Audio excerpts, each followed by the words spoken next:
posted. This meeting of the commission is now open under the State Wetland Protection Act, Chapter 131, Section 40, and also the Hanson Local Bylaw, Article 3-13, Section 5. This opening statement will apply for business conducted at this meeting. And for standard procedure, this meeting of the commission is being audio recorded for the record. And we will start with the roll call. Steve Smith. Ed Hill. Dave Mansfield. Phil Clemens. Frank Skillinger. All our staff is present. 4 out of our 5 commissioners are present, which is a quorum, so we will proceed with business. The first scheduled item on our agenda tonight is a hearing for a new notice of intent. And I would invite clerk to read the legal notice on that hearing.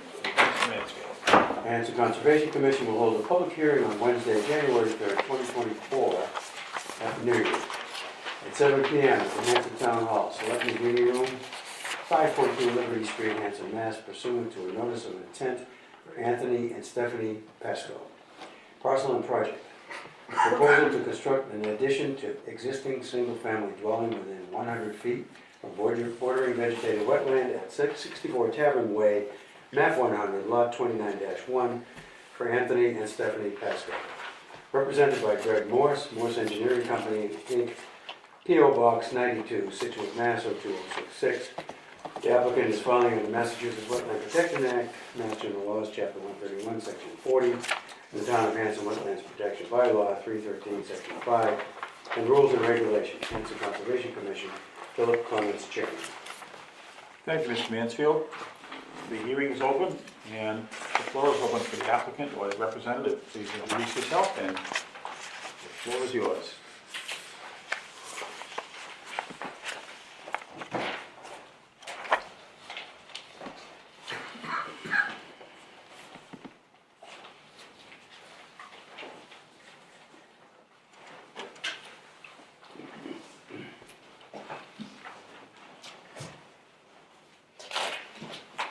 Did he give you any copies?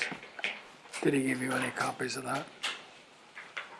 I have a copy of the plan here. Do others? I think I just have a copy as I well. just have the revised one that was printed out via email. Proceed. If you would like to describe the intended project, we're all ears. So just for the record, my name is Paul Gunn. I'm a design engineer at Morse Engineering, representing the applicants tonight, Anthony and Stephanie Pasco, for the notice of intent application for the project located at 64 Tavern Way. The site as it stands today is a developed single-family dwelling with an associated paved driveway, several patios and decks, and then a mixture of lawn, wooded, and landscaped areas. The only resource area on site is a bordering vegetated wetland that was delineated by John Zimmer, a wetland scientist, in April of 2023. The site otherwise lies in a FEMA Zone X and doesn't contain any priority habitats or certified vernal pools. Under this notice of intent, the applicant is proposing the construction of an addition to the existing dwelling. The addition would be situated on the left-hand side of the building in a previously disturbed lawn area and would be located at its closest, approximately 56 feet off of the delineated resource area. The project doesn't propose any changes in topography, any tree removal, or any alteration to the 50-foot no disturb buffer zone. A staked mulch sock is going to be provided down gradient of the proposed work to prevent any sedimentation or erosion into the resource area. And fencing is also provided around the existing septic to prevent any damage from construction activities. A filter bag is also proposed in the event one is needed during the excavation of the foundation due to high groundwater conditions. I believe that's all I have. I'll turn it now over to the commission for question and comment. Thank you very much. Okay. All of us here at the table have a scaled down plan. We'll talk about it. I think we will. So the wetlands were delineated this past April, or April 2023. Yes. Way back last year. That's nice and fresh.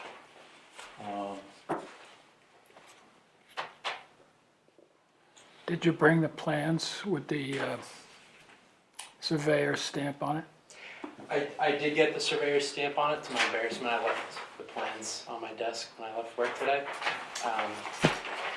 I can get them first thing tomorrow morning, but I did get the surveyor's stamp on the site plan. So our Agent Dr. Skillinger very appropriately raises the need for that stamp, but it's readily available by whatever means can be worked out. I have a copy here. Okay, thank you. But is it another original you need? An original, is that? We need the original with a wet stamp, yeah. Okay. Give Dr. Skillinger the floor. Any comments that we could be aware of that you may have more information on than we do? Nope, I reviewed the plans and the site, and I don't have any more comments. Comments were taken care of. Now, as we see, it's all intended to be outside the 50-foot buffer zone. Do you know if the erosion controls, the soft stuff you mentioned, will also be outside the 50-foot or close to it? Looks like it would be quite close in the back section there. I don't know what construction might require. Yeah, currently we have it peeking in, there's an existing chain link fence where we kind of have it running along, but we could Oh, I see. remove it entirely outside of the 50 if that was to Okay, the commission's preference. I see you have the proposed erosion, it's It's the bold dash line. the bold dash line, right? Yes. Is that where the fence is, you mentioned just now? It's right near it. No, there's an existing chain link fence. Will have to be somewhat relocated due to the addition, but like I mentioned, we can pull the mulch stock forward. Will that relocated or potentially relocated chain link fence be moved into or further into the 50-foot zone? Are we hearing that? My understanding would be replaced essentially in its existing location. Okay, and I see it's mentioned there. And one question about the fence, do you know if it's, if the bottom edge of it is tight to the ground or whether there's a space for small wildlife under it? Or I'm not aware. I can answer that question. Okay. Craig Guido, I'm the contractor on the project. Sure. That fence is a chain link fence that does sit above the grade, so it's like, whatever, an inch or so. Because I'm thinking, and this is just for maybe a condition to be possibly considered, is that whatever the current fence is, to the extent that it's worked on or relocated or replaced, having a little bit of clearance under it is kind of a standard thing for wildlife habitat considerations. Our agent has weighed in with basically not a lot of concerns. What do we think as a commission?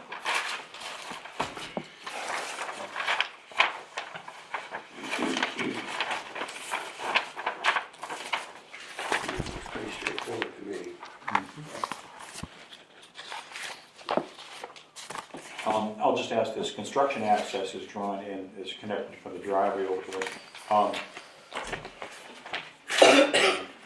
amount of excavation, maybe for foundation under this addition, clearly that would all be within the boundary work, the limit of work, and the state erosion control barrier. Even though the property is close to the 50-foot, it'd be nice to have, give as much effect as possible to the 50-foot, but I am guessing, and I'll see comments from others, that it will be wise to authorize a little bit of work in the 50-foot zone, because I'm not sure how you can guarantee work. But it's just a precaution. I agree with that. Do you have an idea whether it's gonna have a basement? It's only a crawl space foundation, so you're only going 4 foot down. But The way, when you take the pieces of fence off to do the addition, we'll probably run the silt fence or the mulch barrier a little bit into the 50 around the back, just to give a little bit of space there for, them to be able to backfill and fill, but it's not a lot.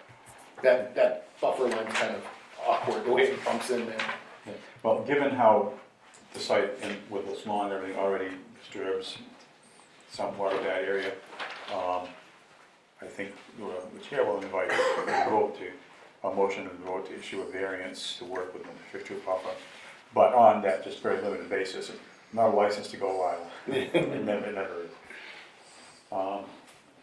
So Well, should we say within the existing fence, the part of the 50-foot buffer zone? let's that's just say within the 50-foot buffer, and that way I think it covers us regulatory wise, and I think it's fine. Any other folks, perhaps abutters or others in the room who have an interest in this project? Any associate commissioners have any comments on the project? We have one associate commissioner here. Hearing none, no further comments, as one of our members just said, this looks like a pretty straightforward project, and not hearing any serious concerns. So the chair would invite at this time a motion to issue a variance to work within the 50-foot buffer zone on said project. So we'll we have a motion and a second to allow the 50-foot work. Further discussion? Hearing none? All in favor, please say aye. Aye. Opposed, abstained, 4-0-0. I'll ask the agent, anything else we should be sort of considering in advance for any special conditions? Otherwise, we would probably go with our standard motion here. No, standard motion, standard conditions. Sure. Then our responsibility right now is for you to invite a motion to close the hearing and approve the project, subject to special conditions. And I would say, don't forget to include the fence. Do I guess that's a motion? Second. Moved and seconded. Further discussion? Hearing none, all in favor, please say aye. Aye. Opposed, abstaining, 4-0-0. We just want the box turtles to get under the fence. They're always around, you never know. Thank you. Thank you. Thank And, you. you'll be, oh, I should have said too, let's understand this is pending the providing of the original plan. Yes, those will be in tomorrow morning. Thank you. Thank you.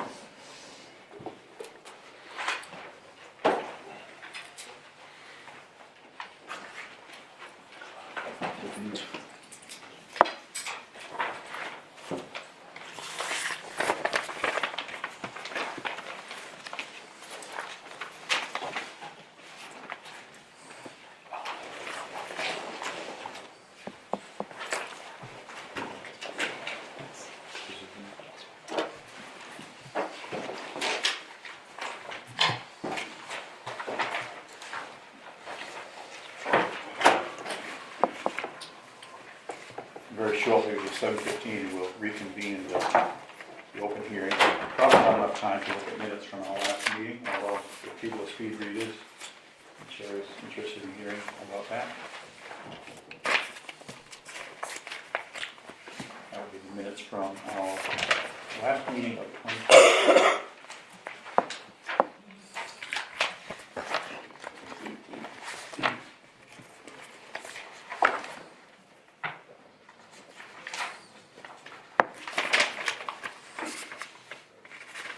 They informally memorialized that meeting as the meeting of the drone.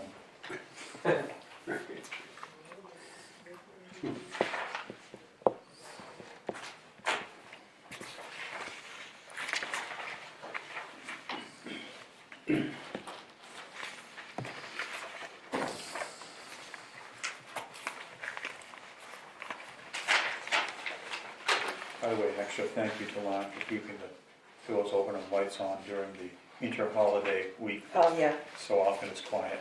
no problem. It was very quiet.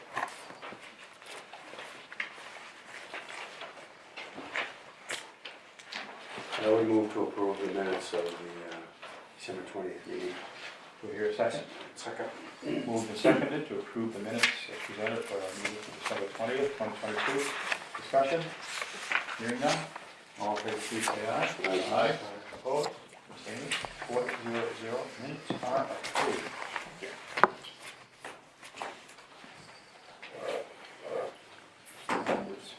On my timepiece, it's just about 7:15. So we will, at this point in time, can reconvene the continued hearing for the request for determination of applicability for 42 Carriage Road. And I presume we have representatives as well as applicants here. That's great. And a few things have happened between the last meeting and now. I would invite you folks to make any comments you have before we offer things from our side here. I'm not sure if there's anything new to present or whether we just would launch into our site visit information and so on. Dave Greg Drake from Outback Engineering, representing Kumar and Nolan Brown. And, Okay. we're here to continue from the December 6th meeting, and we schedule the commission to come out and take a look at what's going on out there and what they saw in the plan, and now we're interested to hear what they have to say. All right, I would say that, as I recall, there were going to be 2 site visits because the whole commission couldn't visit all at the same time. And I know Mr. Mansfield and I made a visit, I believe it was on the 22nd of December. And I have just recently been able to provide to the office and file the written site visit report. The other half of the commission that's here, you were there at a different day, is that correct? We were there on the Thursday, were you there on the Friday? We went on a Friday. Yeah, we went on the Thursday before, on the day before you, I believe. Have you had an opportunity to just fill in a site inspection report? And if you haven't, that's okay, because there might be other things to go over, but it's always very useful if we do that. So if you have any notes or recollections, the chair invites you to get to that. Mr. Mansfield and I were there, we had the benefit of the applicants as well as the representative at that time, and it was informative. And I would just simply summarize, and Mr. Mansfield has signed off on this too. So I think we did walk the entire site, easy to do, it's not that large, and had discussion about what we were looking at. And we did observe that very much in line with the engineering drawings that were previously provided to the commission here. Things have changed compared to the original levels, but although we don't have any drawings of that. But it's simply the fact that we did observe the filling that has occurred and the leveling that raised the ground surface and the revegetation of the new quote-unquote lawn area with grass. And we did observe that there was a swale or stream, which we would, I believe, correctly label as intermittent, observed downslope on the adjacent property. It's very clearly visible. And that likely reflects the conditions that were at the site before it was altered. And we also observed that that new leveled off area has a very sturdy corrugated plastic pipe which would serve to conduct water across the site from south to north in the direction it was moving before, but now it's confined underground. And my sense, and Mr. Mansfield's sense, is that the way the new surface is laid out in that pipe, it would serve to speed up the stormwater flow across the site and whatever implications that may have. And adjacent to the site, mostly in property of others, we could observe that there was a mixed mature forest habitat, softwood and hardwood trees, and the closer it was to the property, the more likely it was to be red maple. Further upslope, it's oaks and pine. And that suggests altogether what the previous vegetation most likely looked like, as it existed on the site before the work was done. So again, it just matched very closely what was provided to us before, and we've seen it. We observed the neighboring residences. We could see across several properties there. Did observe that the property immediately to the north, the vegetation along the stream appears to be less of it there than probably nature put originally, and on the far side of the stream there's actually a shed. So it's not like this is the only piece of wetland area that's been somewhat impacted by people in the last period of time. As we said before, the development's been there for a few decades, and probably with people both in the commissions and in the public are more aware than they used to be of how to manage things around wetlands. But we did observe those simple facts, and we did also, at our very last meeting, have a communication from a neighbor which we captured in our minutes from the last meeting, and we want to make sure we all know that's on the record now. We're looking for a piece of paper that has that wording on it. Okay, well, we also had That's some, not from last week. but we had a verbal entry to the record, so to speak, and it's available here.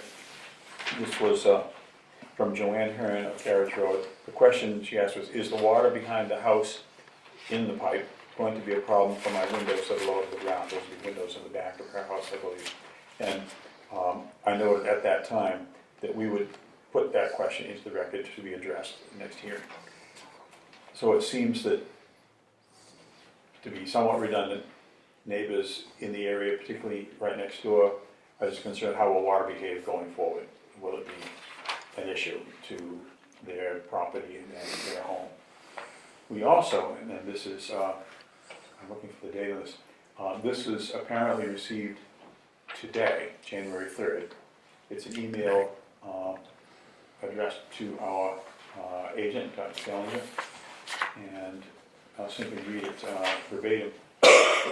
Hi Frank, I have read over the wetland assessment report you forwarded as well as the proposal the Browns have submitted. In other words, the things that are part of the public record, she's now seen that. Certainly seems that instead of seeking permission is now a request for forgiveness.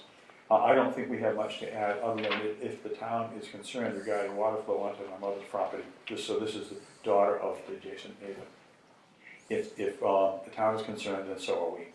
She's lived in that house for over 55 years. We moved there when I just turned 2, so that gives an idea of the age of the development. All the properties along Carriage Road have had what we call, quote unquote, the brook running behind it for as long as I can remember. So there's 50 years of recollection there. If in their own report they concede the water from their abutter to the east may flow across their now elevated land into the swale behind the house, that does seem that it could be a problem. So everyone's looking at that same question. So I don't know what the resolution will be as far as she is concerned, and as I mentioned on our phone conversation, she's reluctant to cause problems in the neighborhood. This is, it says, thank you, Lisa Hearn Sylvester, and the she referred to, I'm quite sure is her mother, who does live in that house. That's right. Lisa Hearn Sylvester, LHS Equine Sports of the South. So this is, I would say, a contribution to the record, and it points to the concerns that we've been talking about for a few weeks. Besides our visit, two of our other members, Mr. Smith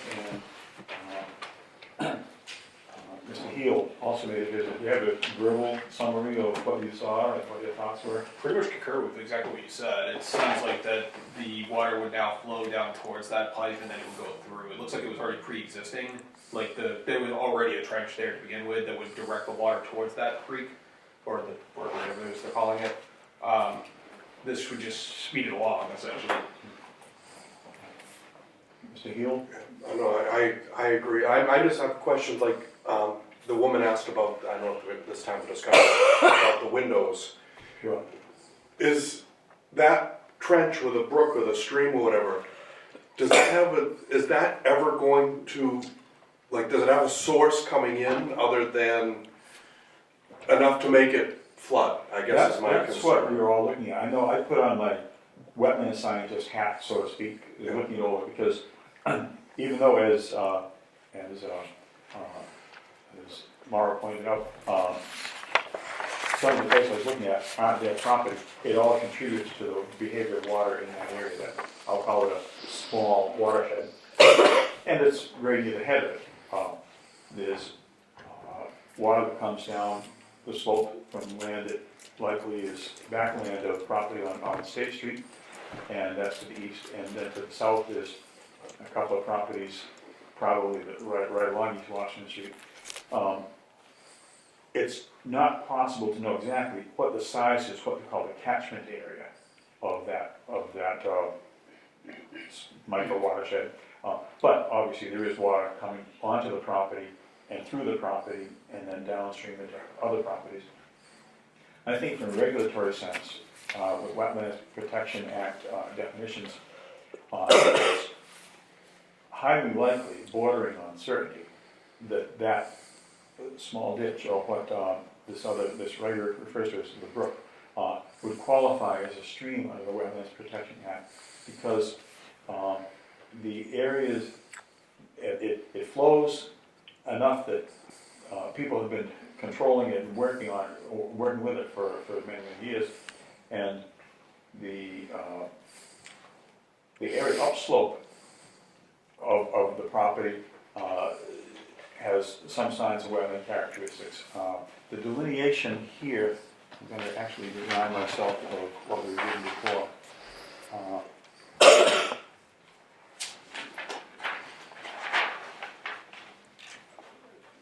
Sorry, give me a moment here. There are the dotted lines. These dotted lines here, approximate wetland line on neighboring property is there. Because the wetland area that's still visible and that has been kind of obliterated is on a couple different pieces of property, it's a little hard to be sure exactly what was there before. But here's my thought. Wetlands have value because they do valuable things. And I printed out earlier today the document that says the 8 interests of the Massachusetts Wetlands Protection Act, and might actually be up to 9 now, but there's protection of public and private water supply, groundwater supply, flood control, storm damage, prevention of pollution, protection of land contaminated shellfish, protection of fisheries, protection of wildlife habitat. I think that the third one here, the flood control, which would include small floods, doesn't have to be a big giant newsworthy flood, controlling that is something wetlands are useful for. And somewhat, the protection of wildlife habitat. If you have a piece of undisturbed woodland and then you go and clear out underbrush, whether you ever turn it into lawn or not, especially if you do, there's wildlife comes in all forms. It isn't all just white-tailed deer and wild turkey. Some of it's much smaller and has a place in the ecology as well.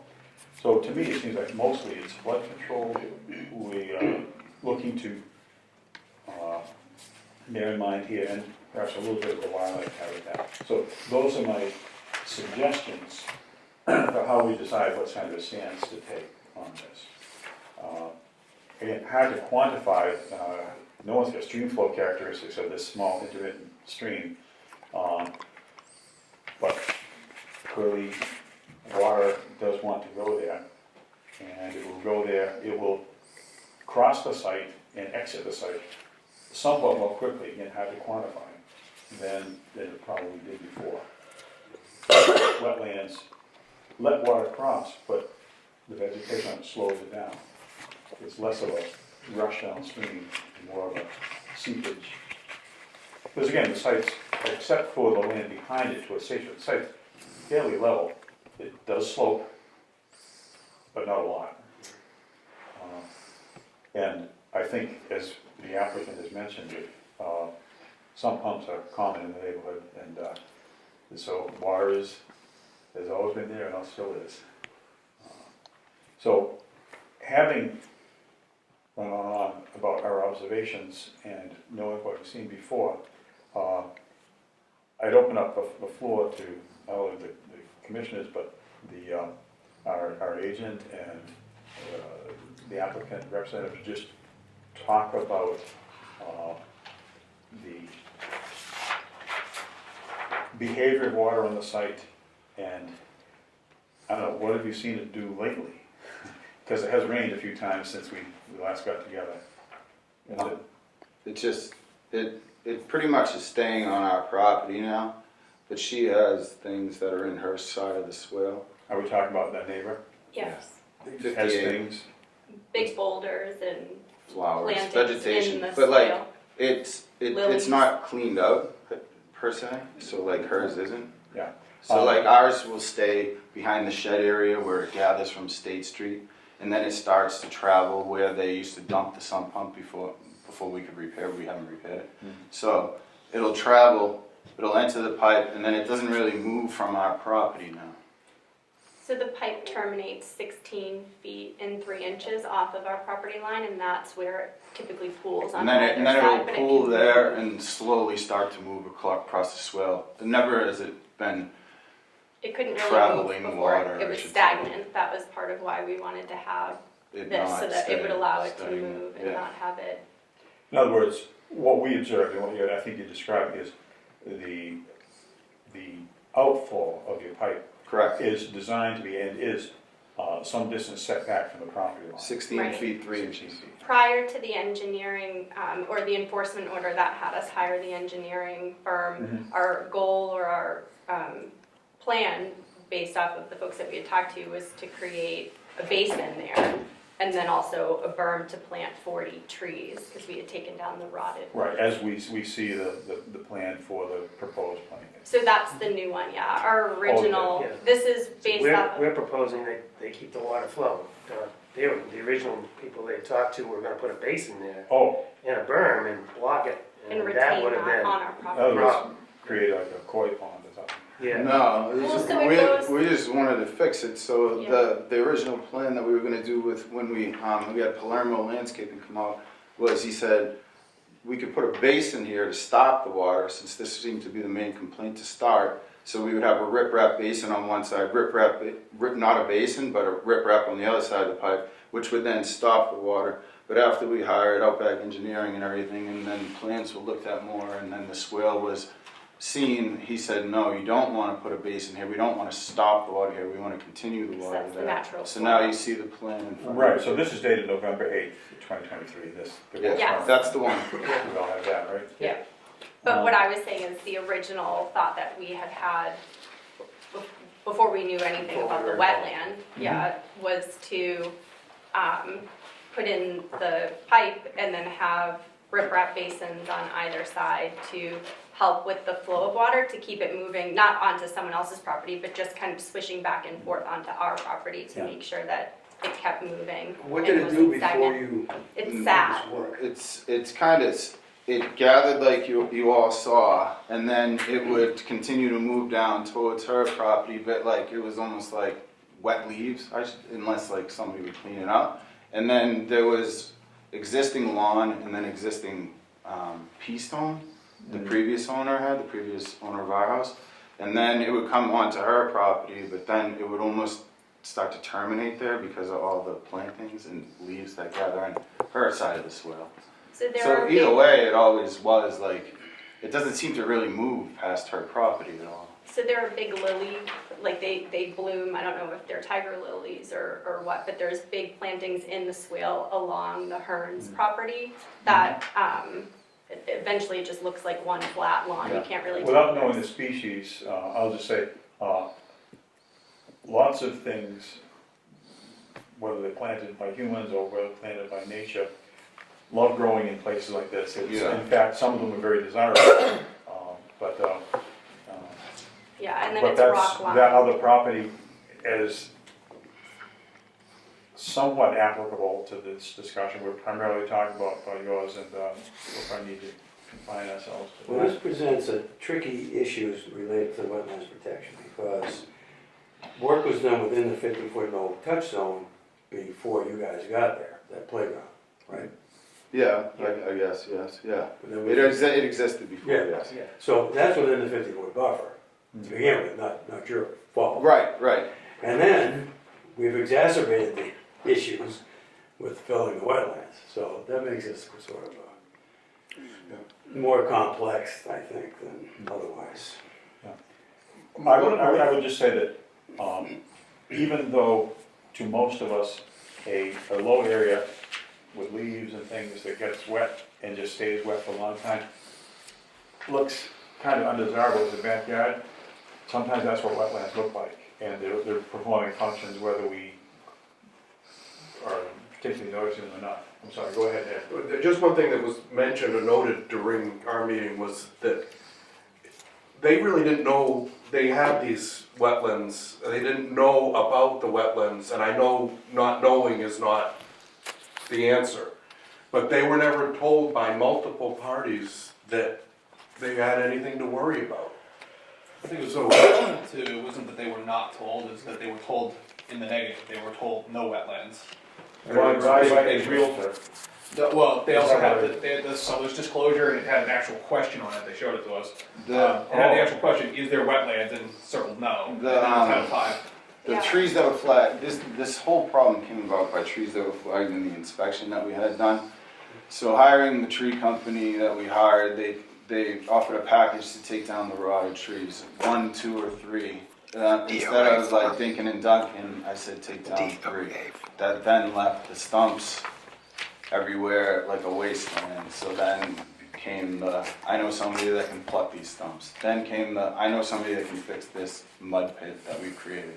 So hence we got to the point where we're at now, where it just became a graded land with grass, the pipe to just continue the swale. But we then had to stop all work, all stop after the complaint was made to the commission. But never was it, let's build a lawn. It was like, let's take down these trees. Oh crap, now this is a big mud pit with stumps everywhere. Let's get rid of these stumps. We can't grind them back there, so they have to be plucked. All right, now it's a giant mud pit, or a giant pit, I guess. And then it was, all right, let's grade this. So Was it actually kind of muddy when they pulled the stumps out? some areas were muddy, more closer towards where you see the runoff from State Street behind the shed. But we always thought that the downspouts and the sump pump were draining there, and that's like, all right, this is adding to this area right here that initially starts, I guess, the swale. Yeah. Because previous work, it doesn't really seem, you can see almost it coming to our property from where the Martins had the highway department put in the town put in the pipe that drained, the Martins are the neighbors to the other side now. To the other side, to the south of yours? You can see where, like, there probably was a swale, but I guess so much water gathered there that back in the late 80s, they had that pipe put in that runs to the street. So then it looks like the people we bought the house from almost made like a French drain, like, of some sorts, because there's rocks that are at the back end of our property that run along, and then it all like feeds down this swale that keeps going. Cobblestone path that you have like. Yeah, it's because he does have some he did have some type of like 4-inch little drainage corrugated thing going there that then feeds into this one area that gathers, and then just the water would go. But it's never, like, I understand she calls it a brook. It's never flowed like that. It's basically just a water like. If I stepped in it, it wouldn't even go over the top of my shoe, kind of thing. Yeah, one has to live next to something like this for a number of years before you've seen it in all its behaviors. Yeah. I know, where I grew up in Hanson, there were no brooks or anything, but cross lots down to the woods, there was a place that was put in for drainage behind lots on Phillip Street, which downslope for a lot of it, very wet. And that was our brook, and believe me, it was a great destination. Half the year was dry, half the year it flowed. So there's lots of local observations that we aren't going to be able to acquire in time to really be helpful for this hearing. I think the point for that, though, is to go back to when we purchased the home, the people that we bought it from had lived there for over 30 years, and they're the ones who disclosed that there were no wetlands, which is why we didn't know that we needed to come here before any work was done. And also, we would have not purchased the home had we known that there were wetlands. We lived on Brook Bend Road. It was fully disclosed. We knew exactly what we were getting into and took very good care of the property. But after all of that, it really wasn't something we wanted to do again. Yeah. Our agent had a thought, which I'd invite him to offer in, about a possible action to reduce concerns a neighbor might have about water. Dr. Skellins, your thoughts about that, I don't know what they call it, a berm or what, along the northern edge of the property? Maybe you could Well, explain I think something. that by filling the backyard and raising the topography, then the runoff from this lot onto 58 is more likely in the future, not only through the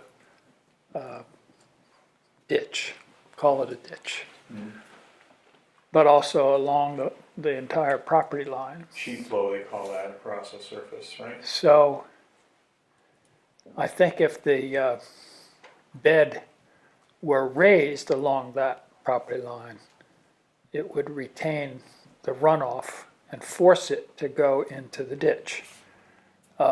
Because there's a pipe there and not a ditch, it would end up in that outlet area. That 16-foot, 3-inch Yes. public receiving area. Yes. And so if the planting area were raised a bit above the topography that's there now, it would keep the water from sheeting off onto Mrs. Hearn's property. That was just my thought. Is the pipe being buried related to how that's gonna work? I know there's 16 feet on that one end. but All the water would have to go into that stone. it would have to Pool. go there. Let me paraphrase what Stella just said. Picture, if you will, one of the extreme weather events that we seem to be trending towards, which is something like, I don't know, 3 or 4 inches in a day. Everything that comes off your roof and your side yard, your backyard, everything would eventually, I think, I'm trying to read the topography numbers, they're too faint for me to read, between the street and the backyard. Larger, Sure, that would be work with. helpful.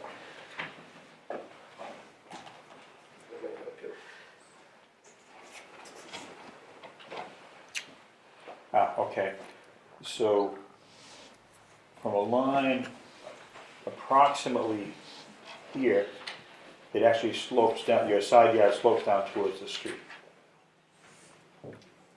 And I don't know where in the street the drainage is set up. See, this is right here, about 62, 61, 58, down about a 3 or 4 foot drop. In the back here, it's 63, 62, and that's 62, and that's 61. So there's a shallow sort of slope here. I'm not sure how far along the line this proposed berm would be, or if the plantings were installed, what the exact dimensions should be, but that's sort of micromanaging the idea. Point is to not have water flow across the property line from your yard into the neighbor's yard, unless it's down in the ditch or the swale.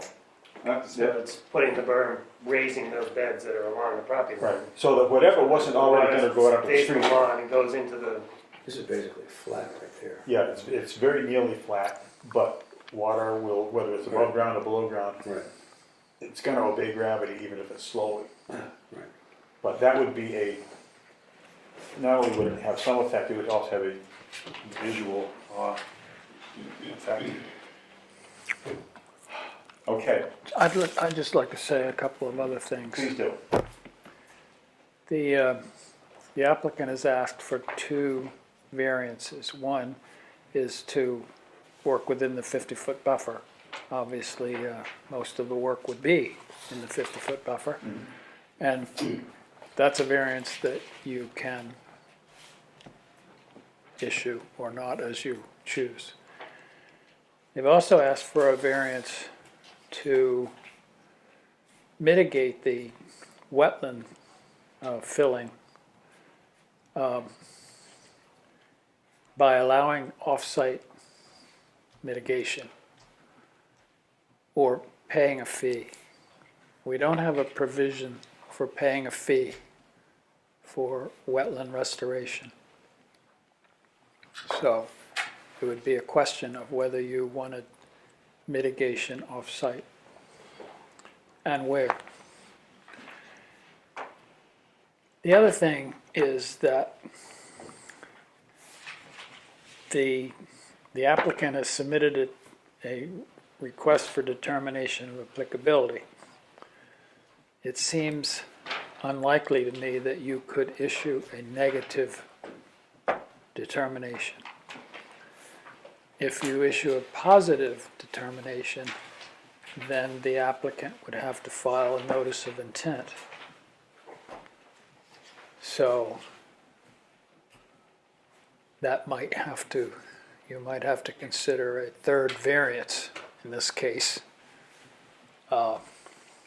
or not, depending on how you view the regulations.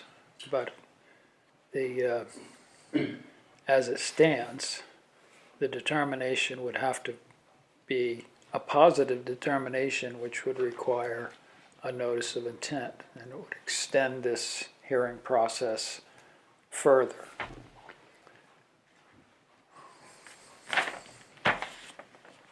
Regulations. Well, there's another question too, I want variance for a fence, Because the fence right? proposed 4-foot tall chain link fence with 4-inch minimum spacing at bottom. So I have a technical question.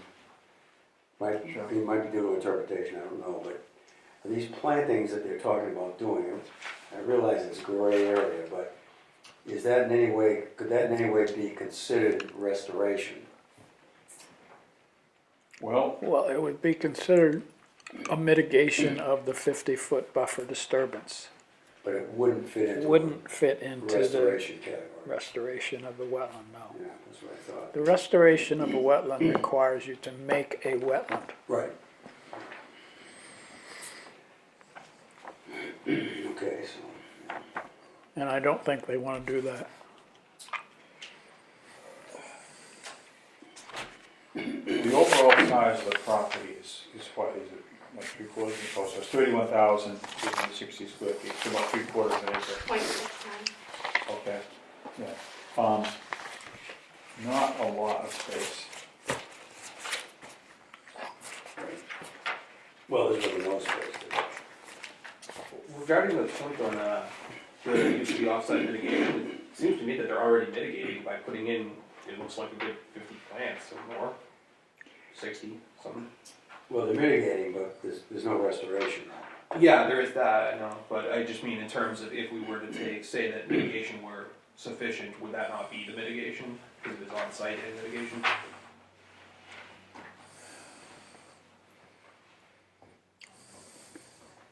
Mitigation has, I think, a broad enough set of definitions that it can get very fuzzy, and that makes it, I think our goal is to try to be reasonable and equitable in what definitions we go with and how we proceed. I think I'll come back to one of the things I observed during the site visit, which is, yes, there was and is wetland there, and yes, it was impacted. But the area is not huge. Again, it's not a really big watershed. If we were to, if hypothetically a commission wanted to be completely by the book and completely as strict as they know how to be, some might say that pipe's got to come out of the ground and the original swale be restored to what it used to look like. And that would be, and my question is, how much would that accomplish in terms of restoring a valuable resource area? But before you got there, it already had been impacted by others.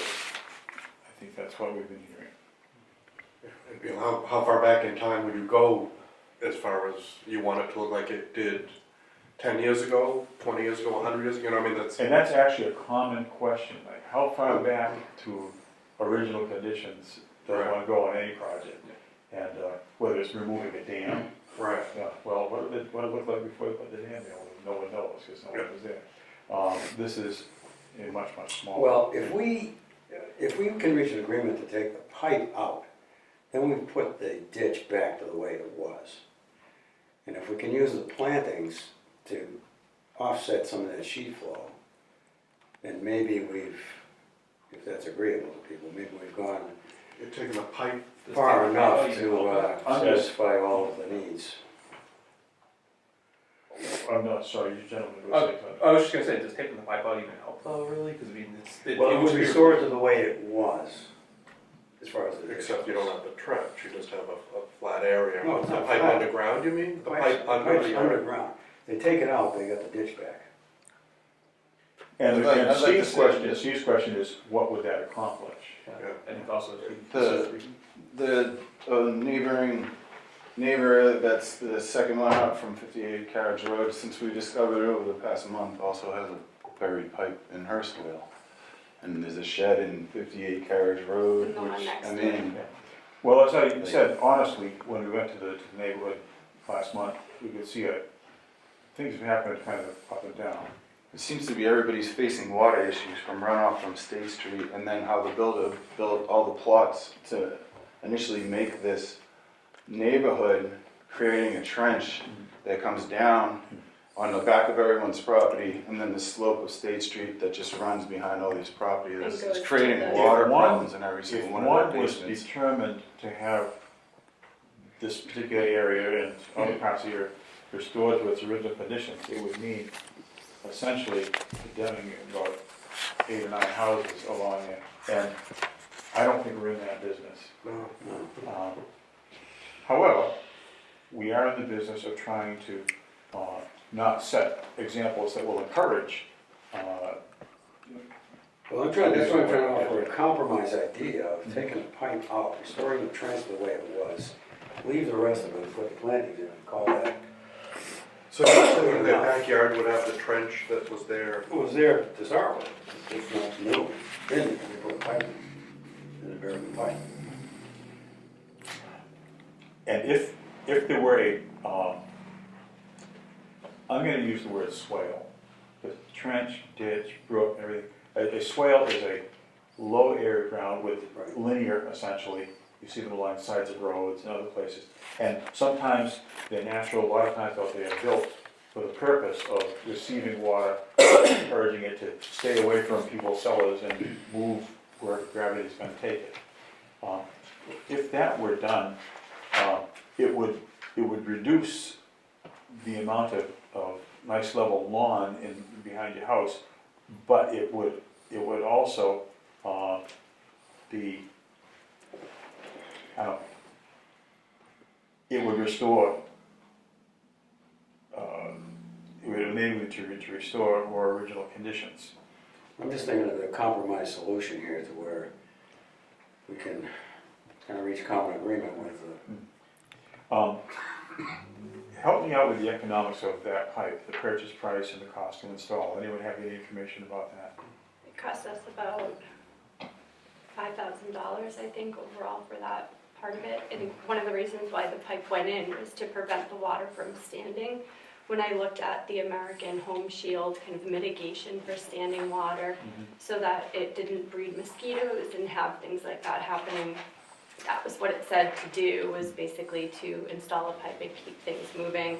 The sump pump goes out right to where that pipe was put in to, again, I thought it was just all having to do with rainwater drainage, that kind of stuff. So the pipe, if it's pulled, will then have standing water not moving because the adjacent properties, the complaining neighbor as well as ones further down more toward the larger wetland we're told is on Sure. Adams Circle. Up towards the north, yeah. The water basically sits on our property because of all of the different topography things that folks didn't call and complain about, that it sounds like just weren't known, and now we're kind of, it seems to stop on our property instead of moving where we would expect it to move to the wetland and then further down to that river that's there. The topography, the natural landscape of Hanson and many places around southeast Massachusetts has many acres of land which are wet and so nearly level that water stands there like either most of the time or all the time, except during horrendous droughts. But what we have here is a neighborhood of houses that were built there anyway, in past decades by people with whom we have no interaction. I'll have to figure out my daughter, she's at the middle school at basketball, they'll be right back. Well, I'll be okay. right back. Yes. All right. Come on, buddy.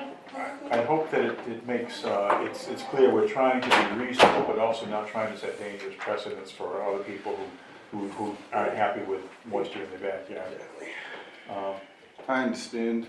I just, it's very frustrating. I don't, we altered something unknowingly by licensing insured people. And now, it seems that if we didn't have a complaint of a neighbor whose only complaint is that she doesn't want water going in her windows that are close to the ground, even though everybody in my side of the street seems to have water problems, it seems like that it would have just been never brought about, in 6 months of this would have never happened. Yeah. But we've done everything we can to try to, we really just want this fixed. We just course. want this done. Yeah. So I don't. Let me ask a question, I'll ask Outback Engineering as well as, I think our original plans, I'm sorry to interrupt you, I think our original plans would have been more than enough. I talked to Dr. Scallinger about it, it seems like this has cost us now almost $12,000. yeah, Even though we could have just said that we would have put a berm up and put 2 basins in and planted 40 trees and we could have been done. call it a day. I'm a little confused on how much time and money this has cost for us to almost be back to jump when we both wish that we didn't even buy the property now because it's completely smothered in wetlands in the back and we can't do anything that we want to do without meeting with everybody here and discussing it and then getting approval. Sure. Do you sense my frustration with this whole process? It's extremely expensive for a mistake that we wouldn't even have done. We wouldn't even have purchased this house if we knew that there was wetlands back there, because everything previously shows no wetlands. Yeah. Plymouth County wouldn't spray at first because they didn't think that we were on wetlands. They didn't think there was enough wetness there to be worth spraying. They come out now, but they wouldn't spray at first. Our initial problem was the dead trees that lined the swale and dead trees that were in between ourselves and 58 Carriage Road, and then the dead trees that were in our front yard. Yeah. And then the possible mosquito problems in the neighborhood and the encephalitis and problems that have been in the area since this area seems to be so wet. It is. That we wanted to make sure that our children wouldn't be constantly dealing with mosquitoes. Yeah. And That's, I think, out of the 11,000 people live in Hanson, 10,999 share that thought. Here's just a thought, I'll just forgive me for taking the time to bring it up, but downstream from this, on Slade Drive and Adams Circle, there's a couple of pieces of conservation property that go from the streets of those developments right to Indian Head River. I don't know if we've ever had those surveyed, but they are part of the land that we're responsible for managing. And hydrologically, even though it's a ways away, especially the one, I think on Slade Drive, it's not far from here. What if we said, there's been, I think, a useful suggestion maybe by Scallinger about making sure that the rearrangement of vegetation on the north edge had some height to it so that it would prevent any direct runoff from south to north on neighbor's property. What if this plan were allowed to go forward with that addition? And what if, is their offer to do offsite, contribute to some offsite mitigation or something, were to be in the form of, I don't know how much it would cost, probably a few $1,000s, will contribute to the cost of surveying that property, which is in the same watershed, hydrologically connected. It's part of the same environmental regime. I'm not inclined personally to put unreasonable burden on people who have been trying hard to do the right thing ever since they found out what the right thing is. But doing what's being proposed here and maybe these other additional points might be close to doing the right thing. I don't know, I don't wish to act like nothing happened and we don't wanna correct it, but, I'm just floating a thought. This is deliberation, sometimes it's not easy. How much, one question is, how much is that you're talking about for the survey? I know that you're talking about a portion of The it. property is several acres. We walked it with DEP 2 or 3 years ago because they needed access to Indian River for sampling. And it has frontage on Slade Drive, but it's a little wet, it's the sort of wetland that Ken Anderson knows all about surveying, but would perhaps rather not. Don't have a quote on it, so we don't know. My estimate is, do you remember what we paid for the was it 9 acres off of Whitman Street? That was bigger than that piece. I'd have to. Okay, So I withdraw my question, not, yeah, we don't know, but probably less than $10,000, but it may be that whatever fund we use for surveying property we already own, sometimes we just go out and do surveys because it's one of the contributions to that fund, if it's legally allowable, might be a thought. and you said they would still do what's on this plan plus one more thing? Well, I'm looking at it says existing lawn to be removed, replant area of native upland species. But I would maybe add a sentence somewhere, such that topography is elevated to direct surface flow into swale. I would think that that's sufficient. So to. I mean, I'm trying to put Frank's idea into specific Yeah, words. on either side of the, Just raising the well, topography that's on this side here. on that north property. If I understand this right, you'd be just raising the topography here, so it goes into that. Right, hold up the big thing. Yeah, it's kind of hard. This Oh, piece of that's topography, okay. because here's the neighbor's backyard, instead of water going this way, you want it to go this way, into this receiving basin, which is the outfall of their new pipe. That way, there isn't, the flow off the surface isn't aimed anywhere near the neighbor's windows. It's aimed into the, Is that a relatively level area? Yeah, Well, isn't that already angled down towards this, so you're saying- well, this has readable topo lines on it. At the house is 63. Yep. And this is 62. This is The pool is 61. It's a very gentle slope. He's got a bigger one. That's the same thing. Okay. So you're talking on See this the side. little light line? Yes, because the concerned neighbor's house is here. Because none, this is Yeah, so basically. you're raising this bed and See, making this sure is- any this water is- here this is line right goes here. goes into that. See, this is a great. Because this is the Yeah, lowest supposed to go spot. there, Here. yeah. That's 60 feet. Even though it's micro topography almost. You know what I It's, mean? Yeah, I mean, it's all we it's- have to it's work easy. with. So it's Easily done. actually true level. Easily done, yeah, just bring soil This in, is which true you level. were gonna do anyway, Yeah, you were talking about Going going down down to here. her house. Her house. Anyway, Oh, so yeah. just keep burning this, to keep any water from going on her property, Berman here? yeah. Slightly. And Yeah, then, so any water it would goes prevent here, water goes in from going here, off and on the goes into north the side. trench. So it's supposed- the instead way of going it like actually this, does. it would go like Yes. this. Yeah. Yep, That's that's, all. yeah.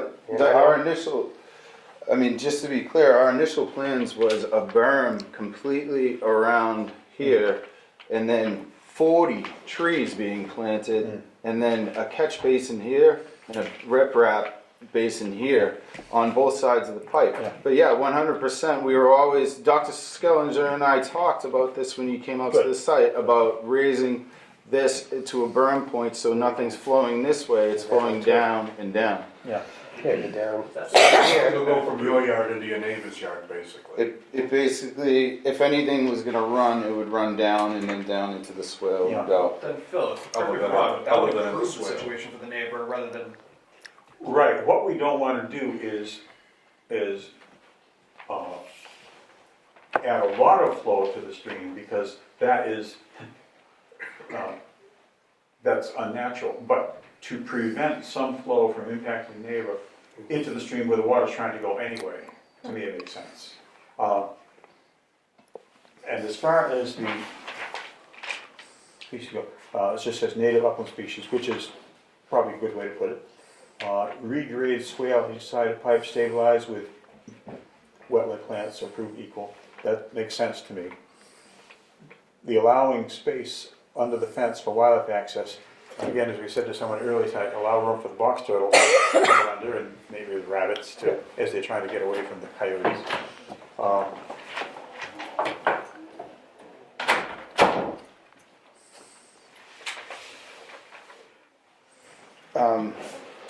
Yeah. I think it was at least a 4-inch spacer Yeah. between the bottom of the fence. I wasn't I sure have if to it was recheck 4 or standards. 6. To me, 4-inch sounds like a minimum. Yeah. 5 would be okay, 6. But you just don't want, And the fence continues across the swale? Or does it stop before the swale? It So it would actually be, so the swale would go underneath the fence, so that would be an open spot there, obviously for in other words, wildlife. there'd be a lot more clearance there. Yeah. Yeah, the ton. yeah, you expand it over, yeah. This would be vinyl. This would be vinyl or wood. Yeah. And then if you put a chain link before the swale, and then chain link around that area, since Let me ask it's a not meant to naive do question. anything. Naive question. What's the purpose of the fence in the backyard? It wasn't. The purpose of the fence in the backyard was if we were gonna be able to let the dogs out, just not let them run underneath okay. it. Okay. I mean, just to contain them in this area. We were hoping that the committee would approve us to put a fence in like this, or we were just gonna put it around this initial area here. I also have a more personal reason for the fence too. When Good we first fences moved in, could make there our was a neighbors. man in all black with a hat on who came like onto our Oh, yeah, that's the woods, right. so I would just feel In other more words, safe. wandering people in the woods. Basically into our backyard. We didn't believe our daughter when she said, "Mom, there's a man there." Oh, It yeah. just snowed, and I was like, "No I way!" And I followed looked, his and there footsteps. was. He came from State Street, Yeah. but I think he just might have been a neighbor up. He might have been uphill. checking the back line of his property. Possible, But but, one it was does not know past that the he's checking shed the onto swale. our land. Yeah. Because let's leave the fence as we probably said everything about we can. I'll ask our staff. I know that people making payments to conservation, the money goes somewhere.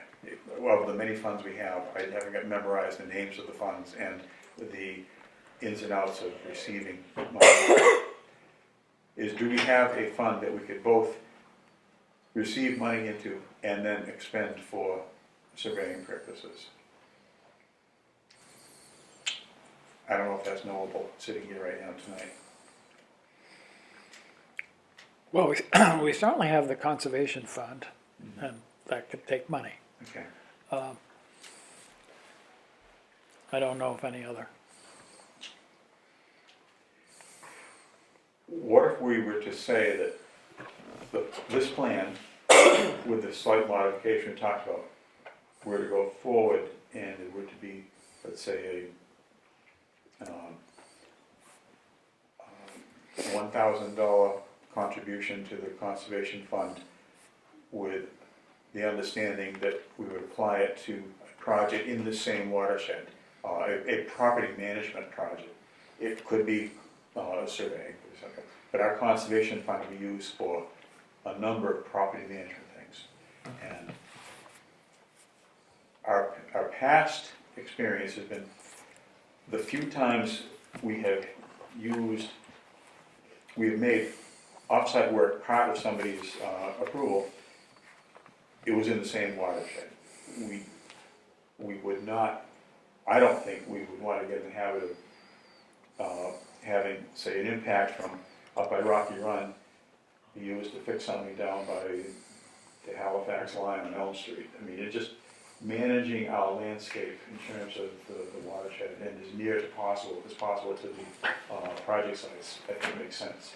That's just me, I don't know what the other commissioners think. One question I have, this is night and day, apples to oranges comparing, but in other times we've taken the amount of land that is disturbed or will be disturbed, depending on the timing of and taken a certain square footage and did a calculation Yeah. In other words, to get the dollar amount. to get a Yeah, dollar we've done amount. that recently too. Yes, we and have. it's- Is the that housing would be not in excess feasible of that. here? There's a thought.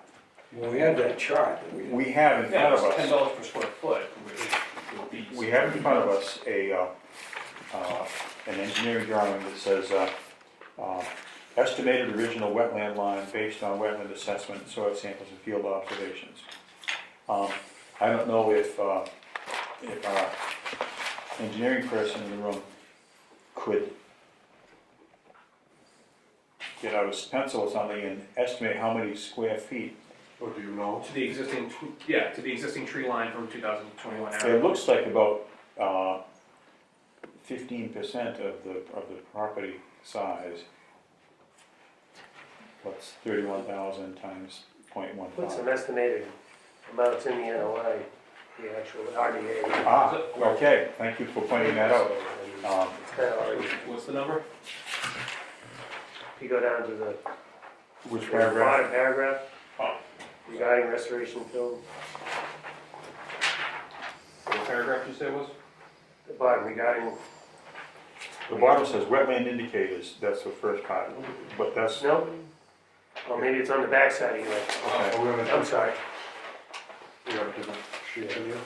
Well, this is wetland assessment report dated October 31st. Oh, that's the assessment October report, this is the actual Do you have the letter, number? this is the RDA letter, Okay, and basically, Could you just read out the number? yeah, it's, basically appears approximately 3,300 square feet of bordering vegetated wetland and 1,200 square feet of wetland buffer zone was disturbed by the lawn work. The Okay. proposed work that we're putting in mitigates 1,050 square feet of wetland and And that leaves how much? at least 22,450 square feet of lawn they want to keep, basically is what that lawn area. Because we're planting with native plantings and stuff like that, and so it's basically 2,450 square feet, we figured, of lawn area that they made, and then inside that.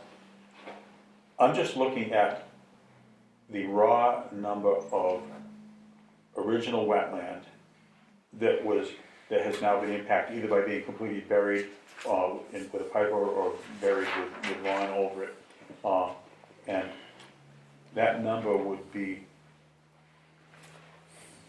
approximately 3,300. And let's see. Well, yeah, but the plantings would mitigate a portion of that. is what Yeah, you're so saying. we're mitigating, so now drop it down to Right.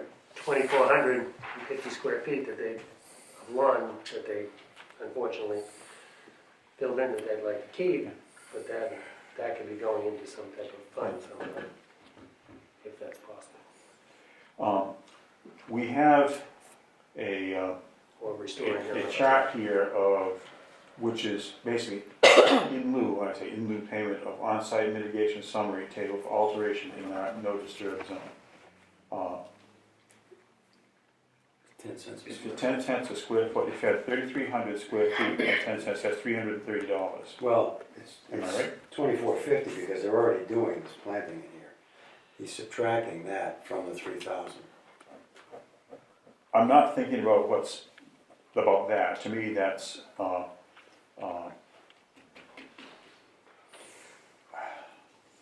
do I say this? The most important thing is the wetland that was there before and now isn't. There's 3,300 square feet. Now, planting trees on top of it doesn't replace the wetland. The wetland is still not there. However, it's useful, it's environmentally nice and And helpful. native plants, and so they're gonna be, Uh, as a matter of principle, it seems to me, let's say you have a wetland impact that can't be reasonably waiver one and undo it. It reminds you of when the Department of Transportation wants to build a bridge across the Taunton River and they have to disturb the banks and everything else like that. Does anyone else remember, and I know Frank does, the concept of a wetlands bank? Wetlands what? Bank. Whereby, and other states have it, Massachusetts does not, whereby disturbance by any project, whether it's the State Department of Transportation or private industry or something like that, impacts slash destroys or obliterates a piece of wetland, that would be offset by investing money in restoring at another place wetland that needs restoration or needs creation. And that's basically what this was for, right? Yeah, but this, we're coming back to the original thought, but I think we've turned it upside down, inside and everything else. The idea, the short list of ideas of what you could do on the site. You could unbury the pipe and put the swale back, or we could not do that, do these other things, and maybe something else, because in a perfect world, you would put the swale back. If they made a $330 contribution based on 3,300 square feet of I use the word impacted, and at 10 cents a square foot, that's $330 towards our conservation fund, which we could use for managing properties that we have nearby. Well, we were talking 1,000 previously. I know, because I didn't know a number to use. So one reason we created, the major reason we created this chart was to not be arbitrary and picking numbers from the sky, but have a basis for it. That's what you want, right?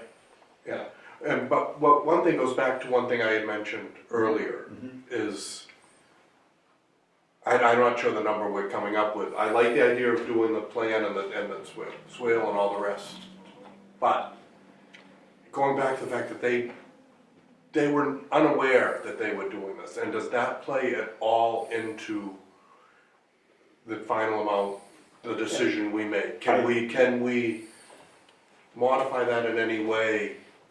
Because there was no malice. Right, and I'm holding that thought. Steve, did you have a thought that's connected to this? No, I'm basically just parroting what he Okay. said. I literally said no malice at the same time. To me, it seems like what they're doing with the plantings there, and I mean, the water was already flowing, it's just flowing faster because into a basin. It's not excessively flowing down into the neighbor's yard. And then raising up the berm on the north side of it, that seems like that's improving the neighbor situation. So adding an additional $3,000 to them just seems, We're not talking Without $3,000. $300. $330. 300. oh, 300.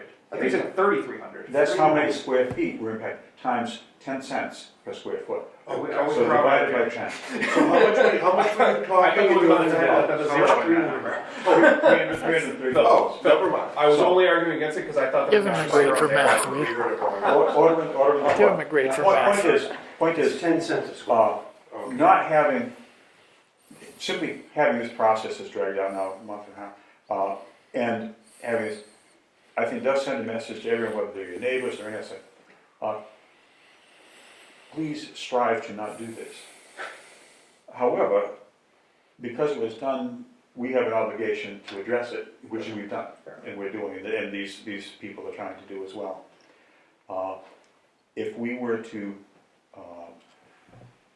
allow them to work within the 50-foot buffer zone, have a motion and a vote to do that, and then, Well, let me just for technicals, is this, do we have a motion to allow work within the 50-foot buffer or within the wetlands itself? well, we This is a technical. have the original wetland. Yeah. We don't have the wetlands anymore.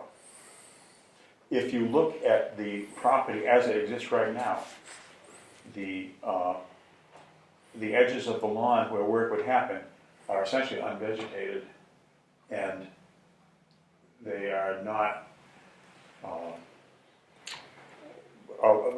Frank, Two you say, rescue me from my. The two variances that they've asked for are on the plan. One is to work within the 50-foot buffer, which is inside this red line. Mhm. The other is to restore the wetland by doing it off-site.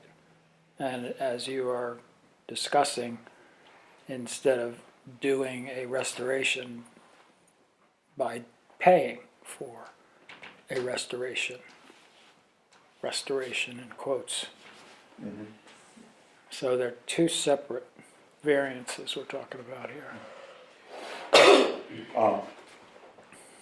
And I'm struggling too with the RDA issuing a -3 determination. It's not you said earlier, that's just seems not to be a feasible way to go. Well, I hate to be the one that is the naysayer here all the time. I mean, you have to recognize that when we sign this form, the negative, the area of the form that says it's a negative determination doesn't allow for anybody to fill in a wetland. Just doesn't. So if you look at what we're going to send the DEP, if you put in a negative determination, they're going to reject it. They are looking. Okay? So if we So issue if you put it in legitimately as a positive determination, that in fact they have filled a wetland, then the remedy is that they have to file a notice of intent. which You would- know that, right? Which would look, to me, it's a lot like this, Yes. but it would be on a different state. The notice of intent would be a different state And you form, have to get, Hearing, another process. and there would be a advertise fee, the hearing. and there the would fees. be a fee that would have to go to the DEP. They have to pay for the notice of intent. DEP would be due. Well, I we mean- can't avoid doing that, we have to do that. I mean, you can talk about waiving the fee to the town, if you want to talk about that, based on the fact that they've paid a fee here to do this, but you still have to require that they pay the fee to the DEP. The DEP will say, yes, you did the right thing. And they will probably even bless your decision to take money in lieu of restoring the wetland on site. But only on the basis of having gone through the NOI process. Yes. Maybe we have I no really choice. don't think you can avoid that. Yeah. Can't. So I think what you need to do is you need to vote on the variances. Well, you don't have to do that. You can wait until they give you a notice of intent. Yeah. But the fact is, you'll vote on the same variances, but at this meeting, you'll vote for a positive determination Yeah. on the determination of applicability and require a notice of intent. I think the regulations do point us that way. It's somewhat out of the realm of just trying to use common sense, but it's the law of the land. We didn't write the rules. Let me ask this. Even if we were able to wrap everything up tonight, we probably wouldn't be doing the work in January, right? We'd probably be waiting No, for the I was gonna actual, ask that. to early in the what was growing happening, season. Yeah. Yeah, So it's not like we're losing time on the project. It's just some more paperwork, I'm sorry to say. The plan as is would be, we wouldn't have to go, It'd be a you know, with the few minor things that you're looking for. We raising cut and the paste berm, with a new form and new filing and all Just to that. be the form, because having to develop a whole new plan. And my inclination is the fee payable to the town for this, not the state, to the town for an NOI. You mentioned the possibility of waiving that fee. I'd be inclined to support waiving that fee, considering the effort that's already been put into this. And Well, I think we have to propose the positive determination. right, I was just naming the cart, but the horse that comes first is this. Well, we have before us the opportunity to close this hearing, this request, this RDA hearing, with a determination, and the chair would be inclined to invite a motion to close the hearing and issue a positive determination regarding this project. So moved. Seconded. Further discussion or questions from anyone in the room? If not, we'll move to the vote. All in favor, please say aye. Aye. Opposed, abstaining? This is us doing the job we're obliged to do, but Positive 3. that was, say that's in the wording. Let the record show that we we now encourage the applicant to proceed with a notice of intent. Again, cutting and pasting or whatever the best way is to fill out that notice and to proceed with the guidance of staff, the steps for an NOI hearing. But hear us when we say we're inclined to, when the appropriate time comes along, to waive the fee for the notice of intent, for payable to the town, and to have the details of the plan and the conditions very much like what we've just discussed tonight. You guys clear why we have to do it this way? It's Since- because of the state regulations. Yeah, right. So we're clearing up the initial enforcement order, and then we're gonna file a Yes. notice of intent Right. to have, ask the commission to then allow us to do what we've just discussed Right. over the past half an hour. Right. Yes. We don't have to reinvent the wheel. What Just have this to go does through the is it corrects the mistakes that other parties have made, whether realtors or previous owners or anything else, about are there or are there not wetland resource areas here. There are. People said they were incorrect. Yeah. And the determination has been made. So you don't have to start over with a new plan. It's, It's a new paper. it's a new format.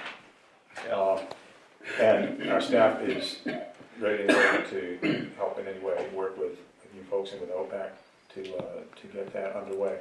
And may the next couple of cold, non-growing season months be put to good use that way. Yeah.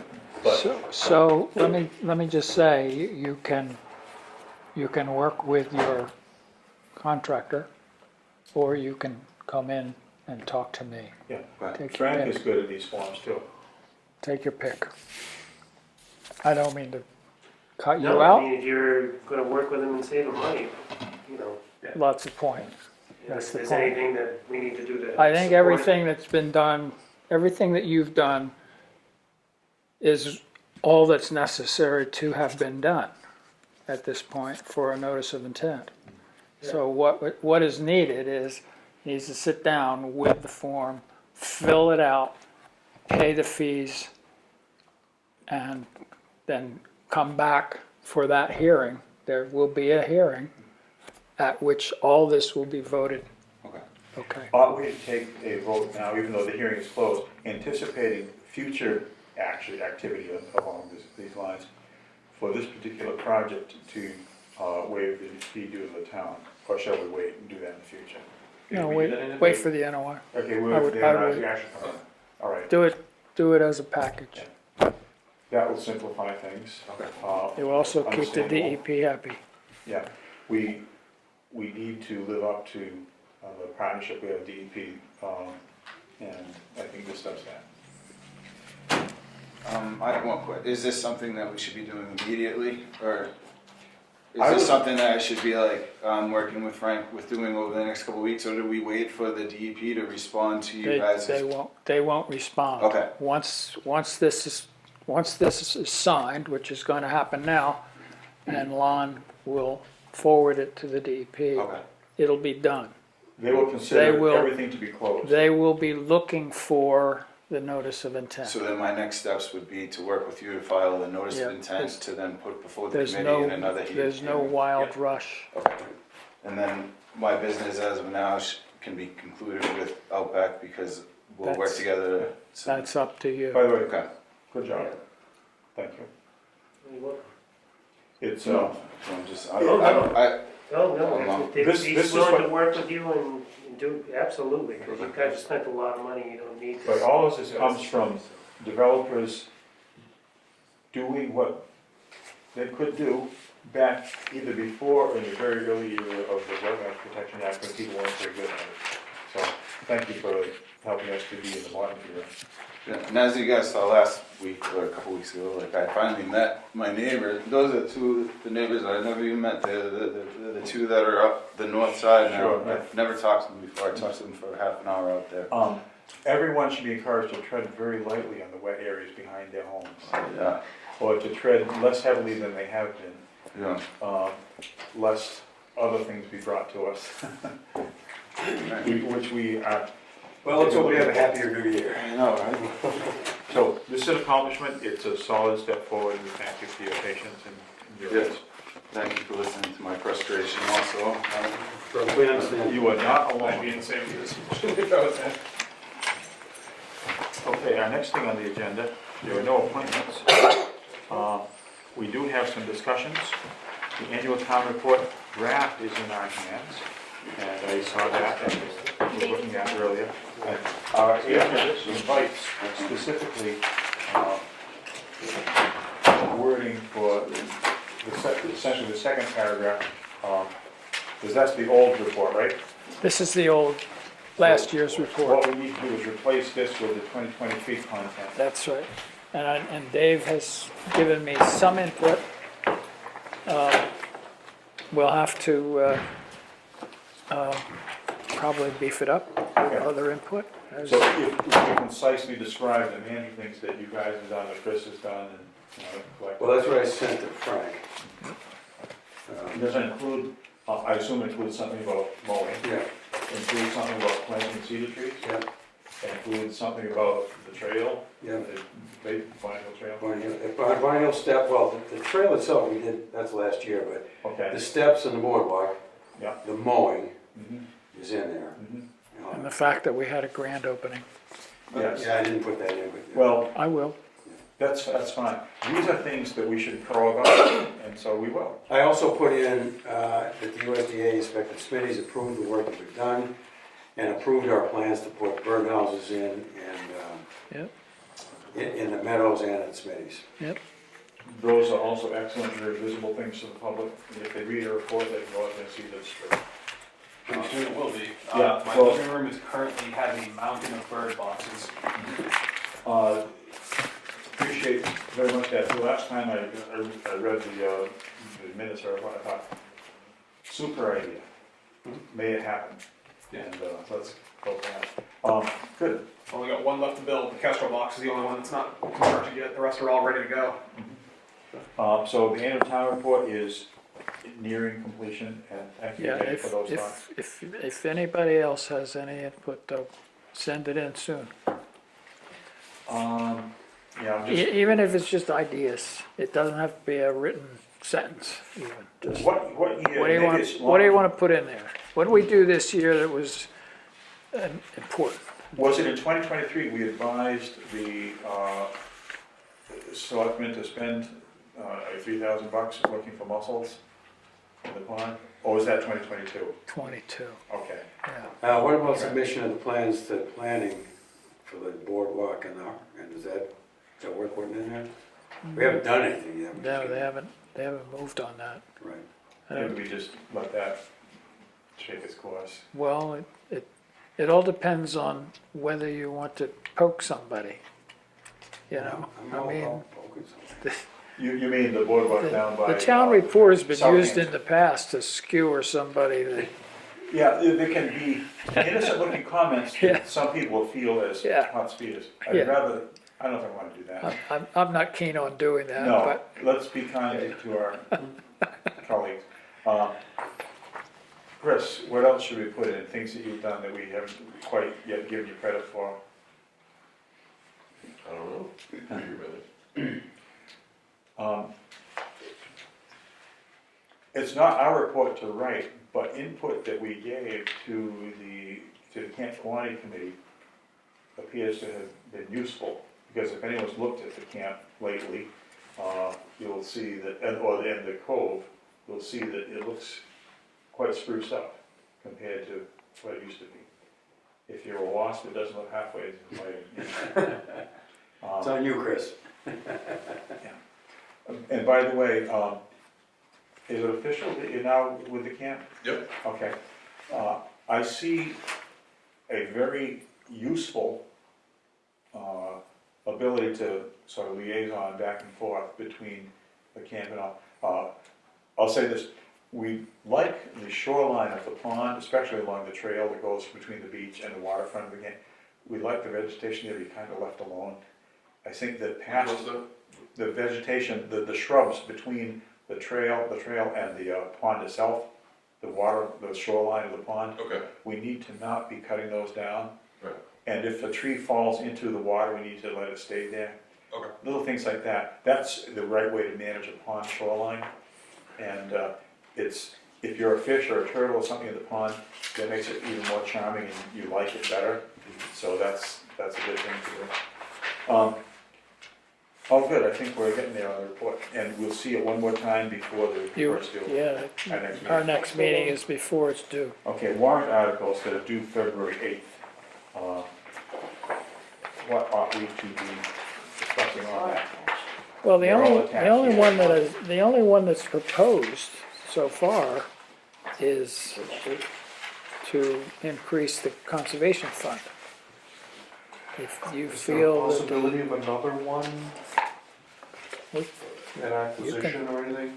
you can propose anything you like. But on this one in front of us right here, right now, we learned in the last couple of weeks a great deal about our conservation fund, didn't we, Frank? And we also, in the past few months, talked about projects we aspire to while this fiscal year is still going on, fiscal year 2024. And we were somewhat agonizing over whether we spent down and used the existing fund, and now we're talking about projects we can't afford. Dr. Scaliger will explain, maybe you've seen by email, some interesting facts about how much money is in our funds right now. Oh, a couple other things I sent to Frank, the Little Cedar Swamp acquisition I put in there. Okay, that's good, but what I'm talking about. I know we've changed, moved on. Yeah, okay, that's good point. We have a lot more money in the fund than we were afraid we had, because there were 2 transfers made by the accountant into our fund using accounting procedures, So we're not, authorized by the last couple of town meetings. we're not at negative 142? We are not. The amount that we're at now, I actually circled it because I printed out the memo. It's about 68, isn't it? Yeah, is, and drum roll please, the current balance, and this is as of December 26th, this is from Eric, our town accountant. The balance in the fund is $68,000, $68,036.14. And as of earlier that day, December 26th, the message to Frank was, "Hi Frank, I just booked the transfer, which brings the current balance to $48,036.14. And then, 4 minutes later, said, "Hi Frank, there was another transfer of $20,000 that was voted at the May 1st, 2023 town meeting. That brings the balance in the fund to $68,036.14. So that's what we have right now, and there's a little less than 6 months left in this fiscal year to spend that. And what we're asking with this article, which I brought all this up, is we're asking for $30,000 to replenish the fund. There's $68,000 in it at this moment. The reason, one of the main reasons there's so much in there is we didn't put any kiosks in so far. We didn't put any what in? Kiosks. We need 7 of them, and it's gonna cost almost $30,000 to put them all in. Kiosks, That's why that fund is as high as it is. So if you were to put the 60,000 in and then take 30,000 out, this would be a balance of 30,000. Right. right, so what we're saying is, we ought to spend in a reasonable, planned way, just like we say with guests, the money that we have, and lose no time doing that. Correct. Because when we, if and when we put in this request for an article, we need to have people understand that we don't have $68,000 anymore, we have something less than that because we spent a lot of it. I've also have a very rough estimate that we need about 12,000 at Smith now tells me For, to redo that trail. exactly, we have seen what's needed there. I think we should develop a project plan for that and implement it. Yeah, well, As far as the weather lets us do it. that's why we have so darn much money. Yeah. We didn't do those things yet. Given what you're saying, are we seeing that we still want to ask for 30? I think we should. Well, let me say something. The select board and the finance committee can see the same reports that we can. And when they see that there's $68,000 in the account right now, Right. they're gonna say, no, you can't have 30,000, period. They're not even gonna contemplate it. So it's very, very important that if you want the money, and it's clear to me that you need the money, you need to have a spending plan. It needs to be down on paper, and I've tried unsuccessfully to keep up with you guys as far as We what your plans are. Planning to spend money on. Here's the thing. Well, I just told you what two of them are. Here's the thing. But you Let's just take- told me that today. But let's take, Well, the kiosk thing isn't new, it's just we just didn't spend the money. But it's not in the spending plan. what we need is a dynamic document that keeps getting added to, corrected, updated, et cetera. And that's what which I've is tried the to spending do. plan. Lon, could you create in the next business day or two, and this, I'm actually throwing the doors open for what the format would be. I don't know what other departments have for the spending plan. I know what a corporate one used to look like, it was like an annual thing, and it was very complex. This is not complex, Okay. and it should be like spending plan for fiscal 2024. There's more on that list, sorry. And I gave you a spending plan And- way back. Yeah, Whatever. And I gave you it back. Yeah. I gave it back to you in the format that I use. Right. He doesn't like it, Oh, but, okay, but I mean. I gave it but to we you. did have a spending plan, it's not Yeah. like we didn't have one. but you didn't give me 20, 30,000 for kiosks. Well, because we're gonna phase them in over the year, I figured we'd have them by the now. spending plan should say what we're going to do. I've heard what we say, I would like to see a document that says the spending plan, Conservation Commission, FY 2024. And then that project, and those two projects should be in it. To the extent that we've already spent money in earlier this fiscal year, you can have a already completed section, but the intended section, dotted line between them, would include just exactly what you said. And whenever we want to look at our own spending plan, or the selectmen want to see our spending plan, we take the document that says spending plan, and we give a copy. And it's very simple. I don't want to be nudgy about what the format is, I just wanted to say those things. Yes, you do, because otherwise you would have accepted the format that I gave Did you. it say spending plan? Yes, of course it I does. just don't remember, I don't have a filing system at home. If I lived in the office and had the access to this filing Well, system. you and I remember worked on a that. spending plan. There it is. Right Is that there. what's here? Yeah. That we have right here that ends up at 40, negative 142.63? Yeah, that's it. Hang on, That's as of today, or as of before the Before. 60,000. Yes. Because there's stuff, there's things that you mentioned, there seems we need to have a wish list. Okay. Because if we had $60,000, we could spend $60,000. Oh, yeah, easily. But not on the two things that Dave said, that takes a Okay. good portion of it. But we have bog bridges we would like to build. We have a lot of other maintenance that we've been kind of like saying, oh, this really stinks. If we had money, we'd spend it here. If we had money, we'd spend it here. But we're not spending it because we don't have money. okay. I am going to, with apologies all around, say that this is not a bad format. It's actually good now that I'm taking the time to really look at it. The print is a little smaller than my eyes would admit it. But however, this says for FY 2025. What we are still in is FY 2024. Well, we have one for that. Okay, We have two spending plans, one for this year, one for fiscal '25. and if we meaning myself, I was organized enough to have a little, either literal or mental folder that says spending plans, plural. The 2024 plan will be in it, and what Dave is proposing now for projects, what he has proposed, gets into that. Again, just like I was saying a minute ago, there's something that's been expended to date, then there's projected expenses. Kiosks, Smith-Owzelski trail work. Yeah, well, that's it. But this says 2025 at the top, I think we're talking 2024. Yeah, there it is. It's She's, 6 months left. she's got it right in front of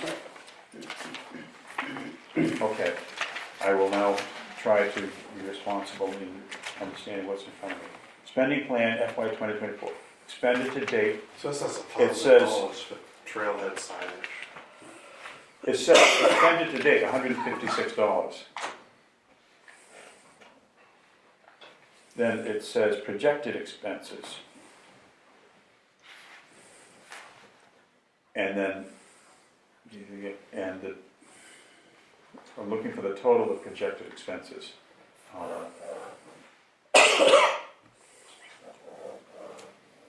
46,300, do we add all these up, is that the number? I don't know, without anyone else looking at this, I don't know, but it should speak clearly to us off the page, and, so we've got trail maintenance for 1, 2, 3, 4 things, and that part of it, the subtotal of that is 18,100, and then, but then in similar points, parking areas, 1,500, does that get added to that? Trail repairs. So is this 28,000 plus that? Yes. Okay, so the total is 46,300 is the intended expenditures for fiscal year 2024. We have, as of a few days ago, knowledge that we have $68,000. I say, let this spending plan be implemented. Well, I Well, mean, what should happen here is that Dave and you and anybody else who's interested should sit down and go through the spending plan for this year and next year and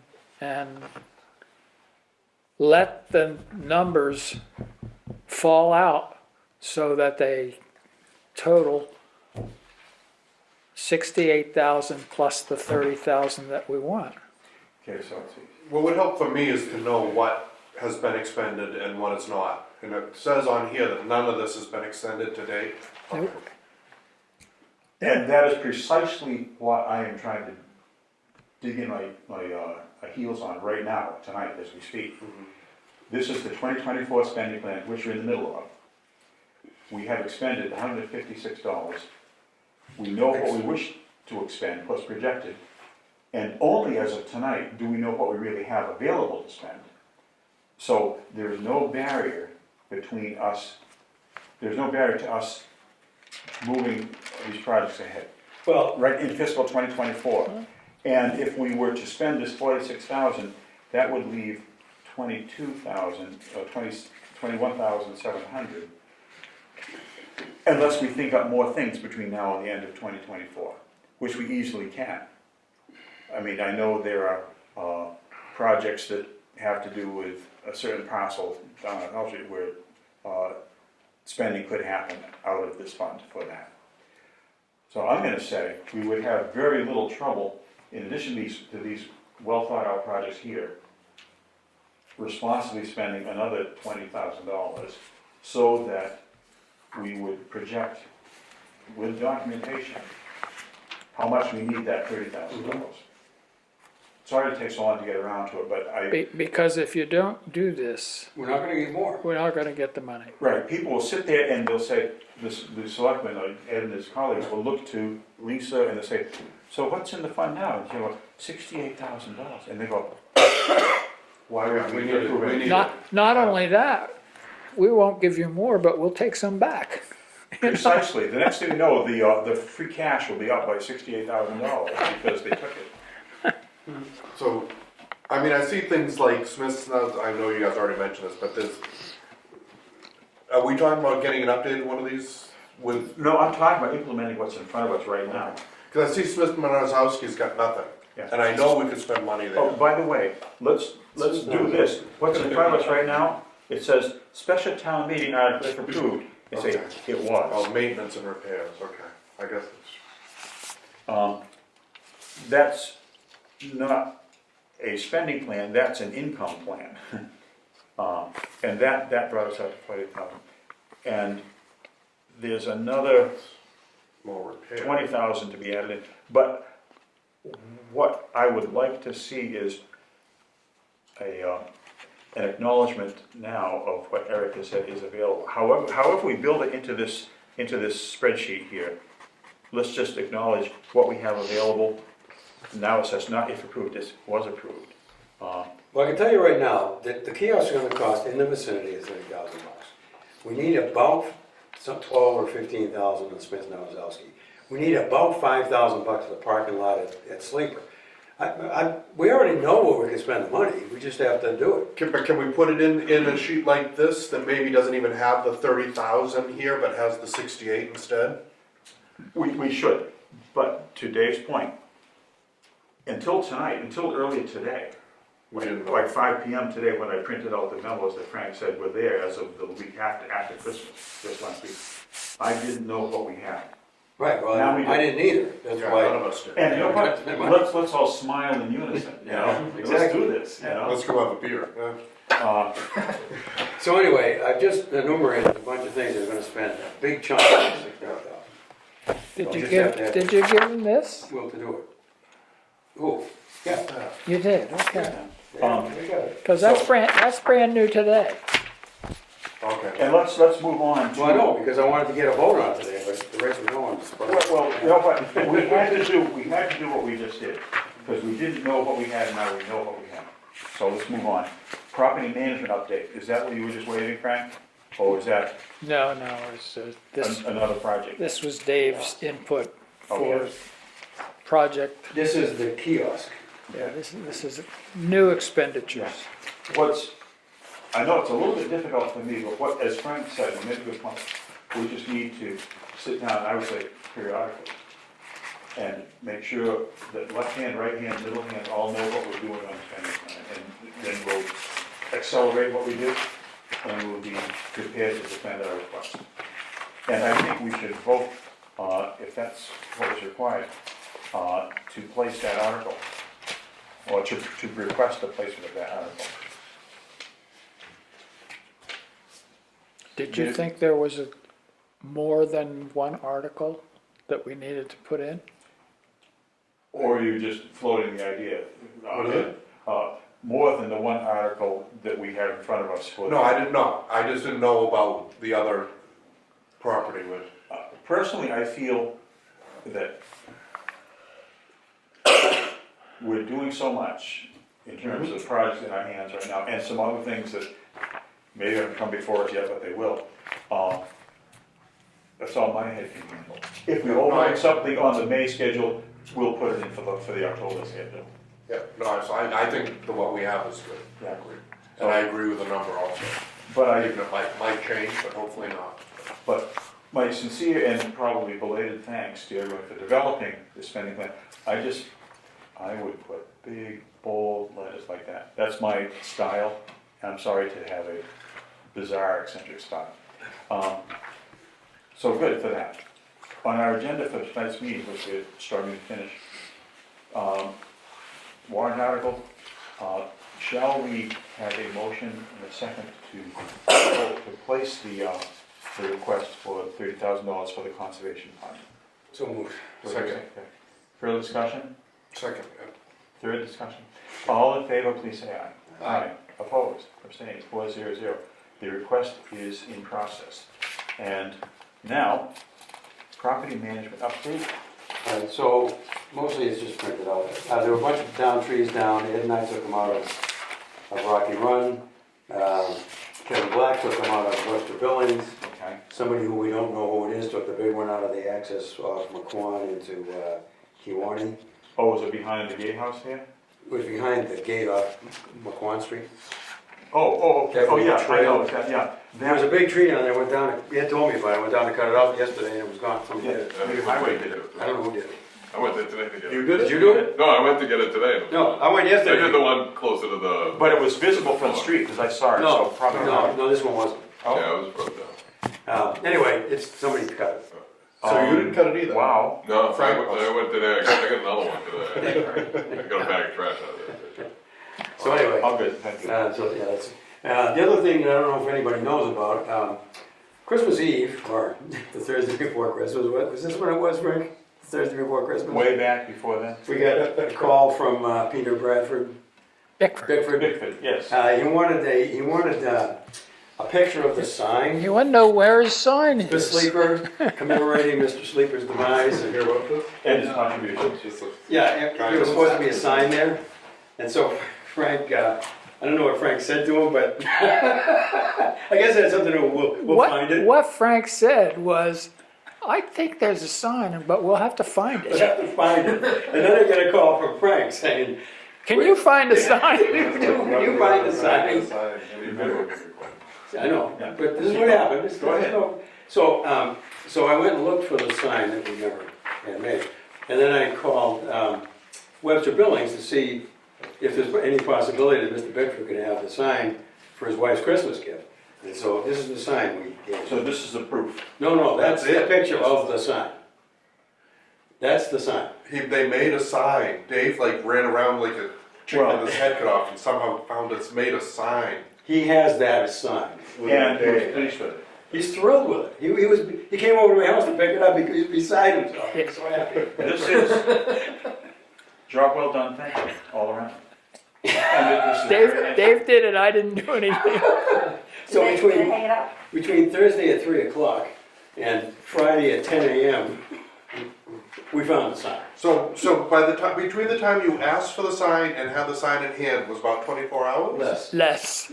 About 18 hours. And the guy couldn't be happier. He was so happy. And what a nice gentleman he was. The family is a great family. Oh, he was wonderful. Very few families would have been so patient for like 3 years through the whole sale and acquisition. So the net conclusion was he was going to wrap it up his wife and give it to her for Christmas. For Christmas. And he's in the woodworking business, so he wants to make a frame for it, which I told him was We'll be delighted to accept that. right. And he wants to meet with us as far as the placement of it and the kiosk. Okay. I told him that's fine, just weather permitting. As long as we don't put it at the end of the trail facing the Lincolns. We will put it in a good place near that end of the property. Well, I already told him we thought of putting it on the other end, and he was fine with that too. Okay, well, I was thinking the big sign we have upstairs could go there, but Right. we can talk further. Yeah. Anyway, it all worked out just fine. He's happy, and he said his wife would be over the moon. This is good. Thank you all. Okay. So, Other things on property management? well, there's this kiosk proposal. I don't, maybe we should have a vote on whether to spend it or not. Okay, and this relates to the early chat, right? Yeah. We need kiosks, We 2 need- at Sleeper, 1 at Smitty's, 2 at Webster Billings, 1 at Rocky Run, a small one, and the Pierce Avenue parking lot. Right. Total of 7. Right. Be aware, the kiosk that is up next to the community garden in the water tower Right. is our kiosk. I know it is, And we but can move it if we want. It's not big enough. I figured we should leave it there since that's. So we can gift that to the future park as well as the existing community garden, so to speak, because it will probably always guide people to its trails out there. Yeah, I figured that. It's not big enough for what we needed. Yeah. And the proposal is to order them from Tin House of Vermont. Well, there's 2 possibilities. That's one. It's 2, 1, 2. Or hire a local guy to build them and we can put them in, or, in other words, do it locally. There is But we're not gonna have time to do it personally, build them all. Right. I think I have that, at Cape Guadium, that big garage, I'm setting up into like a nice shop, so we can well, we don't want to operate out of there. be inappropriately using the resources of the camp. Well, I was also thinking we could, maybe work some kind of, I was thinking about keeping the mower there, and maybe using their chainsaws for, Smitty's. Maybe work Well, on see, now, something like Smitty's in particular is I would call it almost a shared resource. The Yeah. boundary there is very, what's the word? Easily crossed and, but let's, Do we need to vote on which one we want to use? I printed this up so you guys have something to look at and we can decide what to do, but I think we need to spend the money and we do need the kiosks. I like the idea of recruiting professionals who we know would do a good job.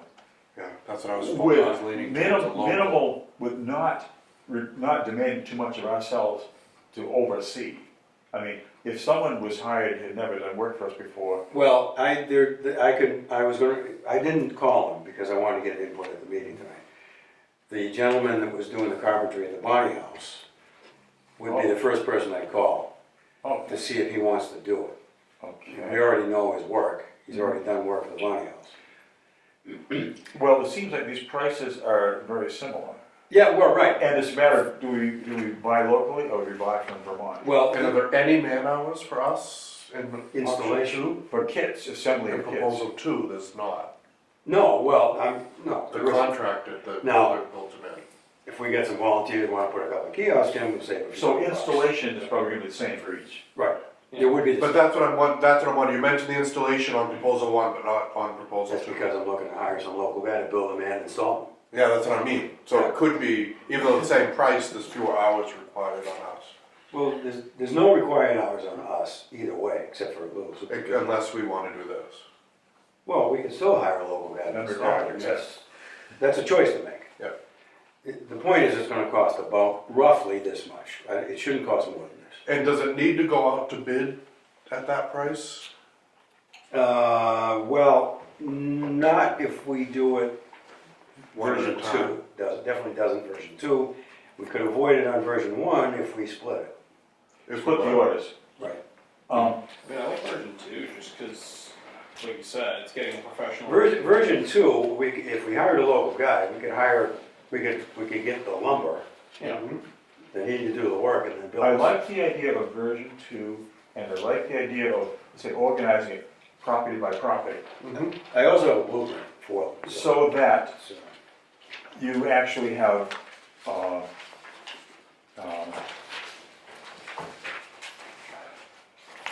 it simplifies our acquisition procedures, I don't think so. and I think this works well with what the result we want is. You want this property to have all the kiosks it needs, you want that one to have all it needs.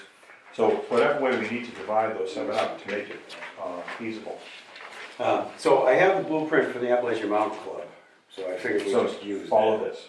Yeah, just use that, instead of reinventing the wheel. So, anyway, that would be my suggestion would be to call Brian Titus, that's the fellow's name. Ask him if he's interested in doing it, I suspect he will be, he's just him and one helper.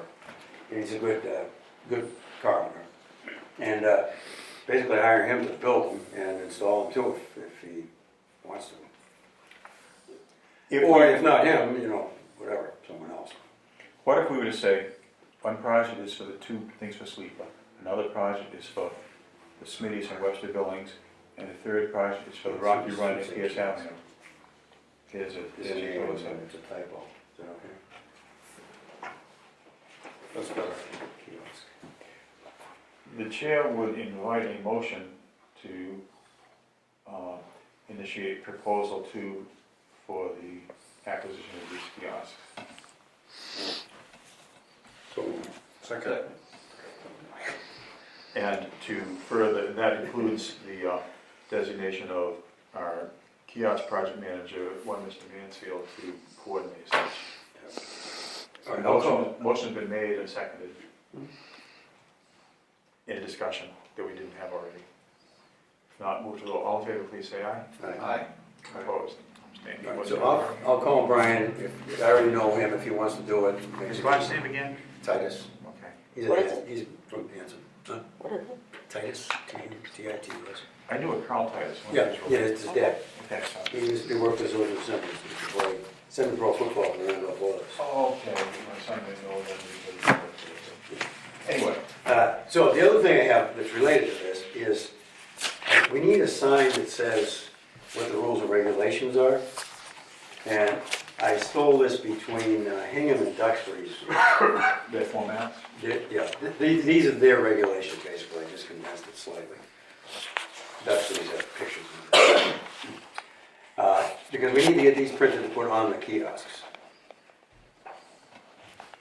For number 5, should it be cut or remove, or is that implied? Well, we can go through the verbiage if you want, clean it up, but I think we need to get these made and put them on the kiosks we have and add them to the kiosks that we don't have yet. I'm perfectly open to modifying them, but we need something like this. Question on number 3 of why 6 people? That seems No like reason at all. We have 10, take it out altogether, Well, I was make thinking it in terms 3. of bird watching groups, they tend to. Duxbury calls it 5, Yeah. Hingham doesn't have it. Are you thinking of cleaning this up, or is this what you wanted to print? Because there's a few, I'm looking what for are you looking for? conversation here. We need a sign. Okay. I like the whole really- thing, except I think we should probably make small modifications. Let's because each A take lot this, of times it's prior written permission, and other times it's just written permission. let's So each take one this or in the other. hand, as Dave had offered for discussion. Right. And This next is for meeting, discussion. and next Okay. meeting, bring Yeah. back our Perfect. comments. So, But we need the signs. I agree. It doesn't matter to me I'm gonna what they send say, it. we just Yep. need it. Yep. So I don't have a dog in the fight, just whatever you want it to say, it's Yep. fine. Sure. I just gotta get it made. Yeah. In addition to Agenda that, We should have specific signs for each site, but that's probably for another time. I like the idea of standardizing. A type of sign I don't like is when there's rules and there's like a dozen rules and it says, know this, know that, never Right. this, know that. This is not quite that way. It strives to not be that way. This is more like, here's what you do. And then, well, we don't have to spend time discussing this right now, But but thank you for this, Dave. we're also gonna need like a description of each site, but we have to work up each one. I have a sample one, so we know what else. Anyway, very good. We could probably get 2 sets of signs made for less than $1,000. 2 sets of signs, One set of these, and one for each. and one set of these. Yep. Somewhere in that range. That would be, I think, another responsible spend using our current resources this fiscal year. You want me I like to make copies of that description to put in the commission packet, so you can review those as well? Oh, what, this? No, what's the thing that you just had? I won't get Kiosk one? you. The descriptions of the area. What did you No, just the Oh, the Smith-Tonzelski one? verbiage. Where?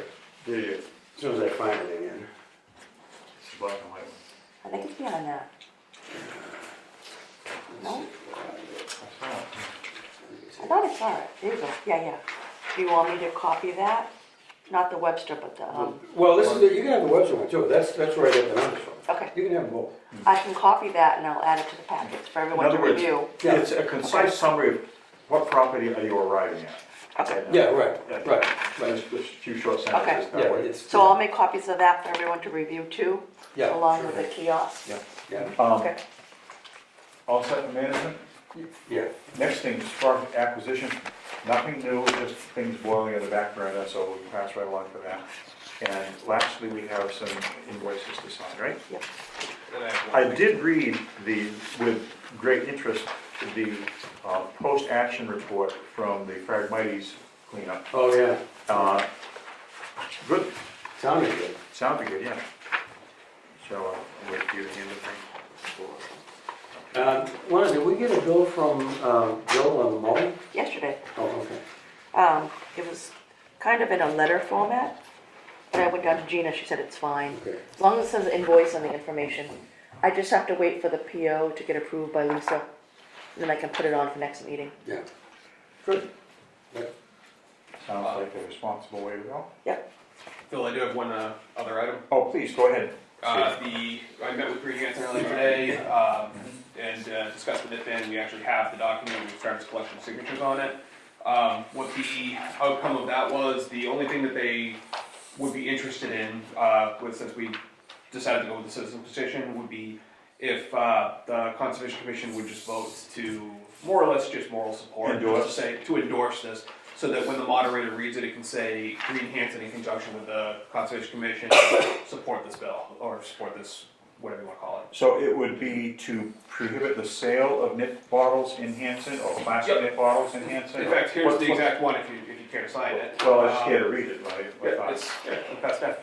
It's one sentence, it's just what will go into the thing at the top, the bold text where it says, to see To if see if the town of Hanson will vote to prohibit the sale of alcoholic beverages in containers less than or equal to 100 milliliters effective January 1st, 2025. I think the only people this would be wildly unpopular with are the people who own the stores that make the sale. Yeah, they've been reaching out to them, there's 3. And what sort of feedback have we gotten? That I don't know, the person who was reaching out to them was not at the meeting. Okay, because But my understanding is that the loose understanding I have is one of them may oppose it and the other 2 are not going to, or at least they're not interested enough to do so. they sort of read the handwriting on the wall. Yeah, because one of them I think is like Hanson Market maybe, and it's not a big enough portion of their sales that they're going to fight it, or maybe that was the Main Street one. I don't remember, but I'm going to sign it because those things are just trash. yes, yeah. I just hope once this is over, Green Hanson doesn't stay a one horse rodeo. Seems like this is what that one thing is. Yeah. You know, they do the cleanup, but even as part of the cleanup, it's just the nips. Yes. I've seen other towns, Halifax in particular, has done a tremendous amount of work with cleanups, and it's very organized and responsibly done. And this is the piece of litter everyone hates the most. You don't want that. Plymouth just banned them, they're having an override vote on it now. Halifax is, I think, trying again, and I, Bring it over the line later. Okay, No, that's all right. Josh Cutler is proposing it at the state level too. okay. Folks, I think we have completed our meeting except for the adjournment. Anyone care to? Phil, do we wanna actually? Excuse me, we didn't do a motion. Is there an appetite on the commission to vote to endorse this proposed article for, regarding nip bottles in Hanson, or whatever the wording is on the petition? Yeah. Because I just signed it myself, I think it's good words. Yeah, we've all signed it independently, I just didn't know do we wanna ask, as a commission, say that we're not actually saying anything other than just support it in spirit. Endorsing in spirit. Spirit. Spirits. Spirits, yeah. So I echo the question that Mr. Smith just asked. If someone is inclined to have the commission support this, the motion is invited. Should I be motioning that? Well, maybe you're making the motion to Oh, then I move. move that the commission That the endorse. commission endorse this. Do I hear a second? I'll second it. Discussion, including concerns, maybe, whatever. Hearing none, we'll move to a vote. All in favor, please say aye. Aye. Opposed? Abstaining? Now Whatever people are number gonna it get is. bigger bottles, get more drunk over that. Well, that's the idea, is at least I'll take one of them. Yeah, It'd be harder to hide when you toss it out the window when the clock was over. Chair invites a motion to adjourn, do I see one? Motion to adjourn. Do I hear a second? Second. No discussion, all in favor, please say aye. Aye. 9:12, we adjourn. Thank you very much.